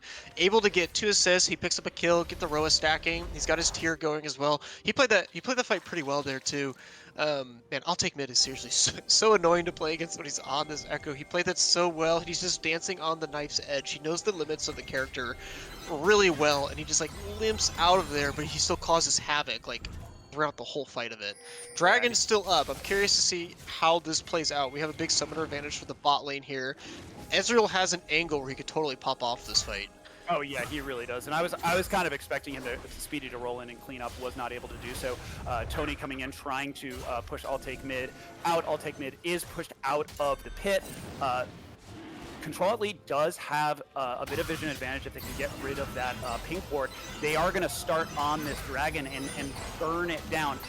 Blood is still a little bit underpowered, so not able to burn it down as fast as he necessarily Wow, this wants is such a late commit. Coming in, and oh yeah, Tony able to secure it. Are they going to follow it up? Great knockup from Reform Bully. They need to decide if they want to fight or if they want to leave. Right now, they want to leave. Rudy going to engage. Bully tanking as much damage as he possibly can. Tony getting multiple knockouts. Blood is cruising around and breathing fire, plasma, whatever you want to call it, that does nothing against a triple kill for Echo. 4-0-2 on that champion. Yeah. That champ select paying dividends. He's so good on this. And it was so weird because they committed to that fight so late. Like the dragon was down, they're like, okay, yeah, let's try first steal, then let's engage. I thought at that point it was just kind of like, it was just kind of pointless. That was a really good play by Blood on the Asol. He had a huge Sky's Descent from his ultimate on the backline, caused a big knockup, got some damage in. He just doesn't have the stats and the items to back it up yet. I tell you what, if that fight plays out like relatively similar, like 10 minutes more into the game, that fight could definitely swing in Asol's favor. But yeah, it was such a weird situation how that played out. I'm really surprised that I'll take mid team was able to capitalize as well as they did. Here we go again with another Herald play. They're so good at getting these Heralds, man. Yeah, they really are. 50 minutes in, 3,000, exactly 3,000 gold lead for the Dog Pound. But we have seen this movie before, so don't count Control Alt Delete out. They do have that scaling, snowballing insurance policy, but Tony's Wukong not able to make the early game play that he wanted to. Oh my God, he's gonna 3v1 them. He's gonna just go down. I'll take mid in a one-on-one versus Control. He goes low. Control, however, gets the shutdown. That is huge on that Samira. And he's going to be able to roll in and probably take this turret. I thought Echo would get his ult up in time. I'm not joking. I think he was like 1 or 2 seconds off, like right as he died. If he's able to get that ult reset on a Samira, like he totally has a kill angle there. He really was pushing the limit there. It's a big shutdown, like you said, though. So it looked good from Outtake mid. He was so close to getting the 2v1 potential, I believe. But they punish it, and it's a little bit of overextent, and that's a little bit of a loss there because Samira gets a big shutdown. She's sitting on a shield bone now. I'm assuming that's collector next item. Looks like he's gonna go most likely Nerk Treads. Science tank. Oh no, J-Bob. Oh no, J-Bob. That's a 3v1 situation.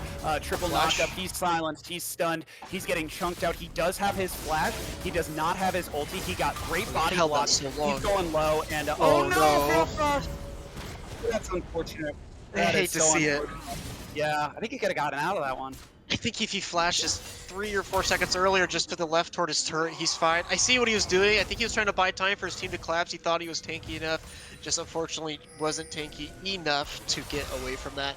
Also stinks because he ends up losing his flash off that. I'll take mid's gonna get a free turret here. 5-1-2. He's about to get another turret.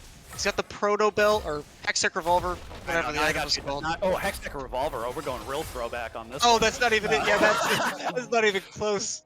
It's like the good old it's like, days. Is that season 2, season 3? Hey, remember anybody remember old, man. four Revolver Rumble? I remember. Oh yeah, Where you just good old couldn't die. days. Yeah, Just good old days. Life steal. Who needs damage when you can just never die? But yeah. Anyway, he's got enough his walking down memory belt. lane, Yeah, I mean, Belt. yeah. I don't know. We'll see.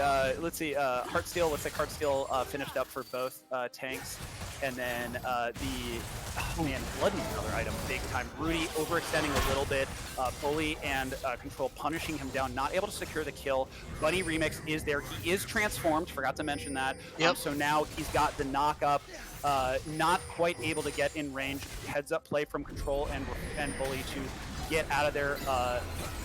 Rick dropping the Herald, gonna try to get this mid inner. He is able to do so, and yeah, just total control in terms of map objectives on the side of the Dog Pound. Walking into a situation, are they gonna be able to do it? Great knockup, great save, but it doesn't look like they were on the same page. I'll take mid. Going in, going they out, can get collapsed on here. coming in. Looks like they're going to continue. Yes, they are. They're able to get the knockout. Ulti pops through. Is he going to get over the wall? No, he isn't. He finally goes down, and this looks like it's going to be Crowd Control's fight. Tony able to knock Rudy out. Rudy counter kill onto Tony, but that's going to be a kill onto Bunny Remix. So a 3-for-1 in favor of Control Alt Delete and Blood trying to fight Speedy Bandito, but that is an Ezreal. He has items. You need to be careful. Oh no! Flash out from Blood. Bully is going to tank as much damage as he possibly can. J-Bob is there as well. Can someone please kill this Ezreal? There we go. J-Bob finally knocking him out, and Control pushing down the wave. They are going to try to take this mid-outer turret. And so they need a turret desperately. That's such a disastrous play. They just overcommitted. They got absolutely collapsed on by the Wukong and then the Asol. I mean, they had such a good lead, and this closes the gold gap a little bit, but it buys time for the scaling that you're gonna get with Wukong's team fighting. Sion can become a huge tank. He's 4-1, by the way. He's actually like super strong at this point, Yeah, and you're just buying shout time out for to the Ace J-Bob, Bowl. right? Shout out to J-Bob. He's been having a great series. Like he's been doing incredibly well all series. We were like, yeah, we don't really know a lot about J-Bob. Now we know. Doing a great job battling one of our most well-known veterans in the league. And yeah, you know, about to get rolling. Dragon started from the dog pound. Looks like it's going to be completely uncontested. And unfortunately, Control Delete not able to do much. Yeah, it looks like they're just gonna sack it. A little late on the rotation over there, which is okay. Like a Ocean Dragon at this point doesn't mean too much. It's late enough in the game that the stacking just isn't that. It's not that important. Like, it's not super rushed. We have a second item here from the Echo. This Gnasher's Tooth, I think, is such a crazy item now because they gave it, like I was saying, I think in game 1 when Varus built it, it's 15 extra haste for 200 extra gold. Like, on someone like Echo, like, it's so gold efficient now, and, like, attack speed on Echo can be super impressive. Plus, he's going to have more dash resets. His ult's going to be on a lower cooldown. Like, he seriously is in a spot in this game where he can really take over a side lane. I think he needs to keep the pressure on because, I mean, like you said, Aesol kind of scales into infinity, and Blood has done such a good job this game at just, like, tempering the situation around him to make it less bad, give him room to scale into this game. And this Scion is going to be super tanky in these fights. Like, this Ezreal's going to have trouble killing him at some points. Yeah, he definitely will. Quick stat check, stack check, not stat check. Well, I'm looking at. Some people are stat checking others at this point. J-Bob's just gonna walk up and punch this turret, take it down. Nicely done. Get that turret. Good job, bud. 7 stacks on the Cho'Gath, and I believe I saw about 200 Stardust on the side of the Aurelion Soul. All right. I'm not as well versed on the Stardust tiers as I am on maybe like Nasus stacks. Sure. So I'm not sure kind of what that really means in terms of or Vagar stacks, right? Vagar's like, yeah, stacks to get more AP. Right. For us, a little funkier as a mechanic. Yeah, the Stardust is weird. So basically, just the more you get, it empowers your abilities. So you can fly farther with your W, your Q does more percentage health damage, your E gets bigger the later the game goes, and also has more execute damage based on like how much health you have less. So it kind of functions as like a scaling collector in a weird way. But the really big one too is like each time you get enough Stardust, your ult becomes empowered, and that's when you get that like that big shockwave effect across the screen. Once you get Rylai's, which is usually what you want to go like second or first on him, like it really becomes oppressive because the amount of AoE with how big his spells get from it. A little bit of engage here. Nice. Oh man, that seriously is a good chunk so far. This is gonna get scary with Wukong and Aesol. Yeah, he's got the Rise build. He's got the Rise build. He's got the Archangel. He's got the he's got the Roa. Roa's almost fully stacked. And then the Archangel is stacking away. So looking really, really good. So if you look at that E that's on the ground right now, like that could like get double the size. And once you get Rylai's on it, that ability already has a slow effect that pulls people into the center. Once you get Rylai's on that against this like 4 melee team that I'll Take Mid's team has, like it could get super oppressive for them if they don't have the flank. Like you would not want to ARAM against this team like in any world. I don't even know if you want to take a 5v5 against this team in any world at this point now that I think about it. Because I think you'll just lose with the amount of AoE they have. Even though they have a lead, they're gonna have to look for creative flanks here. Yeah, that is what their team wants to do. They have Dog Pound has shown that they just really like setting up and picking people off. That is their style. They've got the Pain, they got the Echo, they've got the Leona. There's a lot of different ways for them to isolate and pop someone. And Blood, to something we'd mentioned, we're talking about how strong he's getting. His only defensive item right now is Merc Treads, and I don't really see anything else on the side of Control-Alt-Delete that could help protect him. So if he is in the wrong place at the wrong time, gets CC'd and gets popped by that Echo, Control-Alt-Delete is Dunskies. Yeah, for sure. Like your positioning with Aesol gets kind of awkward. Like you could fly, but like once you commit to the fly, if you cancel it or if you get interrupted, it's super awkward for you to get away from everything. And he's got a Fiendish Codex next. I don't think he's going for Rylai's. I wonder if he's trying to go for Zanya's because he's afraid of the dive. I really prefer Rylai's here. Like, the amount of slow and kite and chase down it gives you is like crazy. Yeah, it feels very Malzahar, where it's like you just you just drop all your stuff and just hope that things happen. It looks like Dog Pound is going fishing. They just want to land one. They just want one rupture. They just want one knock-up, and then that should be the cue for there's the knock. There's knock. Oh my God, not quite where they want it. There's the knock-up down. Speaking of which, on to Speedy. Speedy actually has to flash over the wall, drops both summoners, and we are into this fight. Control getting a hard CC. Great solar flare has to flash out. Rick actually eating Tony. And this is going the way of Dog Pound, actually. Control and Blood are dumping as much damage as they possibly can. Blood is still alive. Control goes down. J-Bob knocking Funny Remix out, but the damage from Aurelian, so holy moly. You were saying if this fight were going to happen 5 to 10 minutes later, this is what would happen. Blood going in, unfortunately trailing his way into a turret, going down 4 for 3 in favor of the Dog Pound, and just like that, one positioning mistake, and that's all they need. I'll take mid and Speedy, just like in game 1, surviving and advancing. What a topsy-turvy fight. Yeah, that was so hard to follow because at first, like, Speedy shifts in like way too far just to get like a Q auto onto the Wukong. Wukong jumps right back at him. Speedy flashes over to the Raptor pit. And then all of a sudden, like, you just had this absolute dog pile onto each other. No pun intended again. Like, just absolute intend that pun. You will intend that pun and you will like it. For a long time, it looked like they were going to absolutely destroy Control Alt Delete. Then all of a sudden, Ace was like super untouched, even though his ult like was pretty lackluster in terms of damage. He was untouched. He was able to like get a bunch of burn damage because his tank survived. So then it looked like they were going to win the fight. And then all of a sudden, Speedy and I'll take mid absolutely clutch it out after Blood actually flies into the turret. Like that was such that fight kind of just defines this series about how we had two really lopsided games that switched quick, and now you have two guys just like giving it their all, just trying to like fight for this last win here. Yeah, and this is exactly what they're going to do. Hook going down onto Rudy. I'll take mid slightly out of position. Can he get up? Yes, he does. He goes down. Could this be the turnaround that the Control Delete needs? Dragon is low. Rick secures. The Control Delete is in a very strong position. They should be able to secure this kill onto Rudy. If they land the hook, they're not able to land the hook. Great disengage from Rick. But they are going to move over into the mid lane, knock down this turret, and roll their way to at least taking the outer turret. But once again, Dog Pound able to make sure that the objectives are taken care of. Potential re-engage from the Dog Pound. Split focus. Turret goes down. Very healthy Control at the lead, and there they go. That's going to be 2 more down. So a 3 for nothing in favor of Control at the lead. They are beelining for Baron. Yeah, that was weird that they stayed to contest that turret based on what their numbers advantage looked like. At first, they got away with murder for just losing 1. How bad that fight setup actually was at that Dragon. Yeah, they're going to contest for Baron. And by the way, the fight's not over. J-Bob is just going to face tank Speedy as much as he can. Rick getting burned down by the combination of Blood and Control. Speedy going to see Blood. Wow, look at that. Oh my God, that damage. That damage is I'll take mid once. Fancies this. He really does. He's going to go in, try to get the reset. Control is incredibly low, but does not go down. He is going to survive, but I don't think they can take this Baron anymore. And I'll take mid is looking for Blood.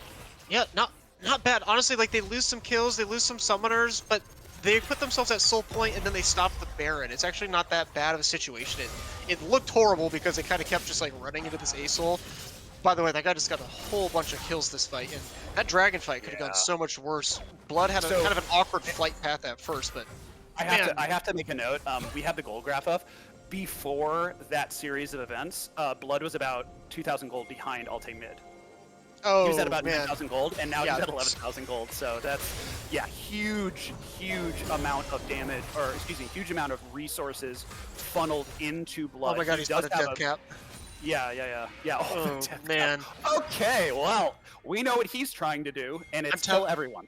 I'm telling you, I think if he goes Rylai's, I don't know what Fiendish Codex is going into. Like I said, I assume it's Zanya's, but if he goes Rylai's, like, this is going to be so hard for this mostly melee comp. Yeah, yeah. Well, he has Oh chosen my god, they violence. fancy a flip here. Yeah, no utility. He has chosen violence in this situation. So now it's Dog Pound's turn to try to go for the Baron. They are backing off. J-Bob is going deep. He has so much so health. I much believe health. that's He's so 6 health. tanky. Great stun, triple knock up. Oh, big and ult from Control Aesol. Delete. This is where they want to be. J-Bob knocking out All Take Mid. Huge carry potential down, he but could die. Speedy turning it around onto Blood, and Bunny in the back line trying to pressure Control. I don't know if Control has been able to reset quite yet. They do have the speed shrine around the Baron, and all told, 1-for-1 right now, but J-Bob going I down. can't That's go going to to be this a stage. 2-for-1 now, and will we see the re-engage from the Dog Pound? It looks like we will. Blood is over the wall. We do get the hook. There goes Rudy. Blood is still channeling. Bully's going low. Control and Blood are alive. Who's Rick's dead? going low. Why am I Rick goes watching? on. It's Control versus Speedy. What is going to happen? 4-for-4, or yeah, 4-for-4. The last two carries are alive. Are we just going to see a Western-style duel? Nope, they're just going to walk away. Just walk 30 off. minutes in. I got nothing. That was This- ridiculous. This is so strange. These fights are lasting so long, and I don't even know where to begin because it just looks like one fight is going one way for one team. The next little segment of a fight after they take like a 3-second pause goes the other way for another team. I mean, Speedy and Control were completely untouched that fight, by the way. For how long that went, neither of them like really suffered too much damage. Neither of them had to use sums. The Baron is still standing after two attempts, one from each team. Ironically enough, this is going to come down to a huge soul fight because based on how these fights are going, because most of the fights are pretty even. Man, if these guys get this extra healing with this soul, this is going to be really hard for Control Delete to close out unless they 100-0 somebody. They need to get a good setup here. Yeah, yeah, they really do. And something I keep seeing is Bunny just Yeah, he's buying so being much an time. absolute menace to the backline and preventing Control. While you said Control and Speedy were untouched, Speedy was able to pump a lot of damage out in those fights. Control had to really pump all of his damage onto Bunny just to get him out of it, get him out of there. Great pick on All Take Mid. They had a great pick, Yep. and that seemed to be they seem to be continuing to pick him off, but they haven't been able to capitalize once he's down. They can't knock out Speedy, and I gotta give Bunny a lot of credit for doing such a great disruptive job in the backline. And I gotta wonder, Sandy, if Control Delete just needs to concave into the Samira and then run the fight over front to back. Yeah, they 100% could. They don't need to keep splitting, and Aesol doesn't have to keep splitting. He can literally just peel for infinity for him and Samir, and I think they'll do super well. This is kind of an awkward setup, like Aesol's in a really weird spot. Yeah, Oh, I'll take it, getting engaged on Tony getting chunked out. This could be a bit of a pincer. Great pincer move from Such Control. much- This is the fight that they want. Rudy going low, not going down. Control. Bully going down, but here comes Echo. But Control also getting a double kill. So coast to coast, I'll take mid and Control both doing what such they a need big to fight do. for But them. Blood is the difference maker, knocking I'll take mid out. This should be the Dragon. If Control, well, I mean, he just needs to kill Bunny, or he needs to go help with the Dragon. He cannot do both. And once again, Control Delete, their focus is split. They need to decide what they want to do. Are they going to kill Bunny, or are they going to kill Nice Control? job, All right, Control. Control's going to knock out the Smite. This should be the Dragon. Alt steal for Ezreal, let's see. Wukong no smite. Oh, it's so early though. Oh my god, he fancies the kill. Oh, yes, he does. Speedy's going Oh in, my trying God, to be Speedy. hero. He does knock out the Oh my God, Wukong. I should- However, there's the shutdown, and there is the Dragon, That is and a sigh bad, of man. relief for Control Alt Delete. A final ace. That ace was like pulling fingernails. It took him 32 minutes to finally kill everybody. This game has so many kills. It's 32 minutes in. You got so many kills this match. We're sitting at what, 50 kills? This is like absolutely ridiculous how much they're fighting. This is a really good fight though because again, this fight at one point looked good for blue side, then all of a sudden looked good for red side. It's super good they ended up winning that because, like I said, if blue side gets this Ocean Soul, it gets so much harder for them to actually close out some of these fights with, especially with how Speedy's been living. Like, can you imagine him healing from an Ocean Soul? Yeah, I know, that's ridiculous. I mean, and it's so interesting because on the one hand, they always seemed a little bit split focused, but also like something I didn't notice or mention was that Control was totally zoning the Smite out of that. But the trade-off is because Control is zoning the fight, because he was pushing the Smite out, they didn't have his damage to burn the Dragon down. Right. And so it's this interesting trade-off where they have to keep deciding whether they want to, all commit to the objective or allow for, pulling the pressure off and control red buff, rolling in. He's got a GA at this point. Yeah, that's a big one. So 4 items once again, and he is really starting to pop off, and that seems to be the tail of the tape on these fights. I'll take maybe will take a couple kills. Control will take a couple kills. Whichever one of them survives, that's how it's going to go. And Blood has really been taking advantage of his scaling. Yeah, he's got 4 items. He has, I'm guessing he has Futures Market, and then if he has First Strike as well, he's going to get to that 5th item even quicker. They have good dragon setup too. Ward coverage is not necessarily in their favor, but they have position advantage, which is kind of awkward. They're committing to a fight. Tony's good. Oh yeah, that's a really hard commit to a fight. Teleport coming in. Yeah, absolutely. Nice kill on. Oh, we got canceled. Oh. The teleport got canceled for the Scion. It's so unfortunate. Oh, that's rough. That's rough. And I'll take mid says, all right, fine. You guys want a team fight? Fine. But Blood is there, and Blood wants this fight. He is ready. He is ready, and he is willing, and he has Bully with him, and the rest of the team, actually the rest of the team in a skirmish as well. Control with Tony fighting Bunny.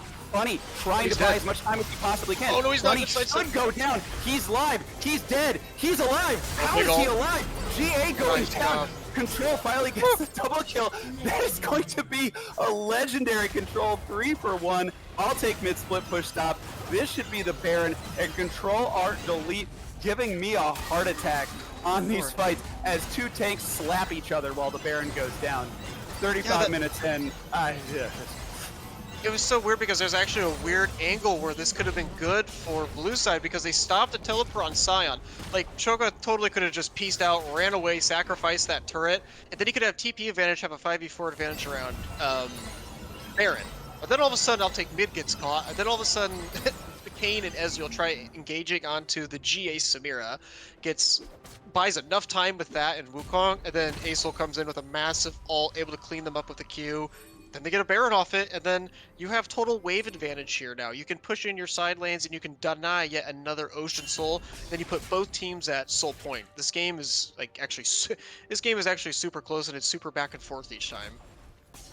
Yeah, they're absolutely gonna have to fight over this soul, because like you said, there are some very clear win conditions going on where Dogtown can secure this soul and just sustain through the absolute blasting that Blood is putting onto them. Something to note, thank you, Mr. Producer, Death's Dance being bought for Samira in favor, going for the damage and the survivability in that way instead of the GA after hit had been procced, so heads up play from Control, knowing this is likely going to be the last fight. By the way, side note, J-Bob, look at how much health he has. Yeah, this is ridiculous. So I'm gonna he has 7,000 health. That is insane. Siege is on, Baroned up, and Blood in that last fight showing the mobility. Now he's gonna show the explosiveness. Bunny gonna try to survive. He's going to go down. Sustain will not be enough. Control is legendary. The extra damage paying dividends, and Control Alt Delete knows they are in the driver's seat, and they want to continue this siege. They do not want Dogtown anywhere near that dragon. No, and they're just outskilled at this point. This is seriously so hard. I'm probably going to jinx it because anytime I say something analyzing what team has an advantage where, like, the fight swings, but like they are so outscaled. I don't know how they're going to step into this Acel.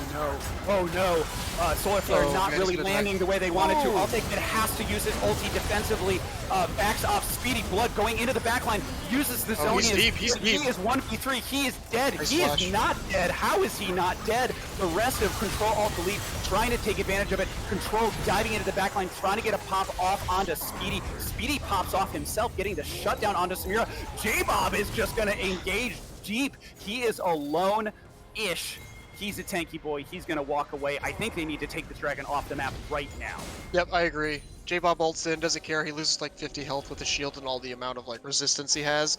I can't believe Acel got out of that. That would have been a really big shutdown for them to have. This should just be a free dragon. They only have like 2 people up to contest this.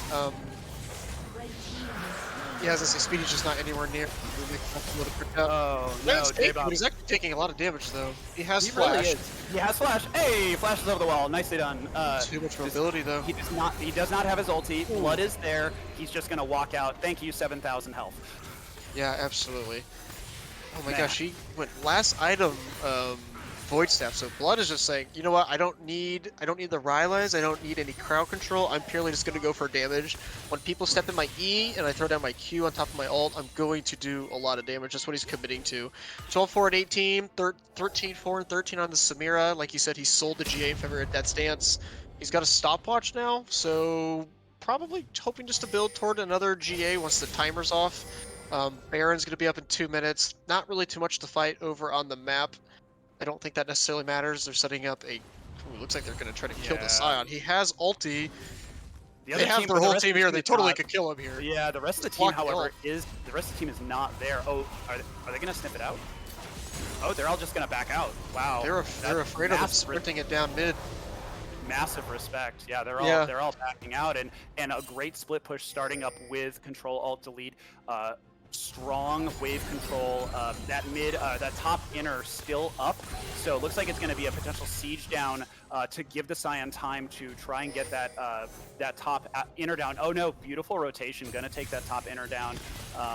And yeah, just lay siege to it. No major objectives. Next major objective is Baron, so they're prioritizing in the top side. But there's some serious beefcakes. Bully almost has 3,000 HP. Blood, something we didn't really mention on the side of Blood is that he also, with that Seraph's Embrace, able to tank through. So maybe just relying on the survivability of the Roa plus the Seraph's Embrace to keep him alive, and then the timing of the Zonias. I'll take Stun mid defense is going in. Yeah, I'll take mid, going in, getting a triple stun. That is gorgeous, followed up by the knockup. Bully going low, Bully going down. Speedy swinging freely. J-Bob tanking as well as he can. Where is Control? Control is full health. The rest of his team is trying to support him. But Bunny going in very deep. Will they be able to punish it? Bunny getting moderately low. He's down. Not too bad. Rick gets the nom-nom onto Blood. This could be the turnaround that Dog Pound is looking for. Speedy is untouched. J-Bob is getting low-ish. By his standards, yeah, he's finally going to go down. It took a while. These death timers are incredibly high, and that's a 2 for 0 for 3. Blood picked off Baron up in 30 seconds. This should be either Baron or an inhibitor for Dog Pound, potentially more.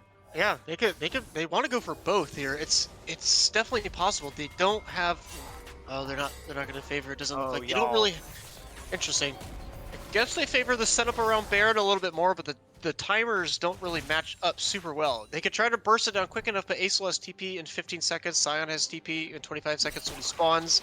Man, Control Delete could play these fights just a little bit slower. Acel just needs to walk up to these towers, throw his E down, step back, and like that's gonna zone them off enough. And then like with how big of beefcakes you have, you can just slowly whittle down this turret.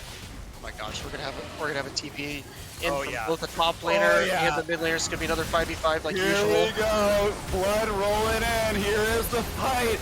Beefcakes in front. Tony's on speed. Tony's getting knocked down low. Tony somehow still alive. Finally gets knocked out. Speedy on a killing spree. Baron, however, swinging really, really hard on whoever is getting close to him. But I'll take mid on an absolute rampage. 3-0 in favor of Dog Pound, and this is absolutely gonna be the Baron, and Dog Pound flipping this game on its head. I'm done trying to make sense of what's going on here. These fights are just back and forth. Like no one can decide who wants to win. Like it's just it's absolutely nuts. Like there's actually a chance they could just end the game if they play this right. I keep saying stuff like that, but who knows how they're gonna play it. There shouldn't be a 2v5 scenario here, but this should be the end. It's so crazy that these fights are swinging the way they're swinging. Yeah, they really are. I mean, I gotta say, like, if I'll take mid is alive, there's a good chance they're gonna win the fight, and that seems to be the case. When they're pick off, I'll take mid, Control Alt Delete has the chance, but they're just gonna speed run this game 3, try to knock it out. Tower number 1, tower number 2, Control Alt Delete needs to do something. GG, see you later. Dog Pound pulls this one out. What a series. I feel like, I mean, I think I was right. I did say that they would win, but I don't feel like I earned it because it was so back and forth. Like, I don't even feel like I called that right. I feel like it came down just to luck. Like, for me calling it. What the heck are we watching here? These teams just duke it out. Speedy having a really good game there. Yeah, absolutely. I just realized that I'm just muted. Wow, what a wild ride. I cannot believe that. I can't believe that just happened. and I apologize if I was muted that whole time. I tried to. Oh no, you're good. You weren't muted that long actually. Oh, thank God. I was like, man, did I miss that call? But yeah, what a wild ride. Look at that damage from Speedy. Speedy hard carrying in that game 3. I'll take mid just being an absolute disruptive and Yeah, another gold swing. All 3 games gold swing. yeah. Sandy, it's been a long night. Who's your MVP? Man, it's hard to say because I want to say I'll take mid because I really value the way he plays and how much pressure he creates. I think I'll give it to Speedy. He still had some pop off Caitlyn moments, and then that last game, like he really did carry. He put a ton of damage out. He was able to make some good plays. He chunked through some of these beefcakes. So I think I'll give it to Speedy. Yeah, and he also did it as a sub, right? Oh yeah, good point. Totally That he's forgot about doing that. it on hard mode. It's hard enough to carry like that when you're playing with your normal team. It's a lot harder to step in at the last minute and do what you need to do. So yeah, Speedy Bandito, our MVP for this series. Speedy, congratulations, you are MVP. That was some serious deeps and doing it as a sub. Congratulations. Yeah, that's pretty wonderful. Good job. I love Yeah, Rudy. yeah, The good job. boy. Pat on the back. So yeah, let's talk through the setup. So how much notice did you get? How much time did you get to be able to play with the team? Literally like one game. That was it. Oh, we'll love it. We'll love to hear it. Yeah, now Man. I gotta go with my team. Come on, Lemon. You're next. Oh, Yeah, I was there you gonna go. say, how are you gonna translate what you did tonight to your next team? You gonna play similar champs? You think the drafts are gonna go similar? Can you play the same way you played? Not really sure actually, but there is some good synergy in our team, and I think we'll do well. That's about Good, it. good. Man, you had I want to say you had one really good play in game 2 on Caitlyn, and I was so surprised how you were almost able to get a 3-for-1 there. Good job on that play. I was surprised it gave you Caitlyn because you're pretty cracked at that character. Um, Unfortunately, the game did end up going your guys' way, but I really thought you guys were going to have it. Super good Ezreal game as well. You spaced super well. You're absolutely a madman for when you shift in at times, and it works. I'm not an 80 carry, so I never see those angles like you guys do. So good job on those. Love to see Yeah, it. yeah. So Speedy, talk us through. So game 1, you guys were able to kind of pull it out, but all 3 gold graphs were just an absolute roller coaster. What were the comms? What was the mental in order to stay focused throughout one of the most topsy turvy best of 3s I have ever seen in TCL? It actually wasn't that bad. I mean, it was pretty calm and controlled in comms. Actually, it was mid was making calls, and I don't know. I think he said he was gonna go slap Asol, and I don't know. I think he did a good job zoning him in that last game. He definitely ended up slapping his Asol that game. That was pretty good. He certainly did. Almost We get one sub death. of those to stream. But Speedy, by the way, I have to ask, how does it feel to win the game but still get out damaged by Blood in that game 3? Because you did really good, but Blood still dealt more damage than you. I don't know. New Asol is just kind of cranked. That's about it. Yeah, sure. yeah. We saw it get through, and we are like, oh boy, looks like it's gonna get through. So thank you. So thanks so much for the incredible performance. I had a blast watching you. Anything you'd like to say to your adoring fans and all the viewers at home? No, not really. Other than love you, sweetheart. Gonna get married this year. Ooh, Hey, Time to go win congrats. the next game. Let's go, boys. all Nice. right, winning the game and hearts. The best of both worlds. Congratulations, Speedy. Thank you so much for stepping in, and go celebrate with your team. Good job, Thank man. you. Alrighty. So thank you all so much, Sandy. Thank you so much for stepping in. First series was a doozy. Any final words before we sign off? No, those are some fun games. It's good casting with you. I think for everyone else who has to play these two teams, like they better be ready to scrap or they better be willing to play a super controlled, methodical game because man, it's funny because Speedy said those games felt pretty calm, cool, collected, didn't feel pressure because that was stressing me out watching that play. Like out, like and it was so back and forth. It's funny that he said that. So yeah, it should be interesting for all the other games these two teams have to play this season. Yeah, absolute chaos across the board. And just a quick note: big shout out to our producer Swordmaster for doing all the things. One last call from him. They won with a 2.5 gold deficit. Oh wow, So interesting. that is interesting. Always wild to see. But yeah, on behalf of Swordmaster Sandy and all of you watching at home, I'm Jaws. Thank you so much for hanging out, and we will see you on Thursday. Have a good night.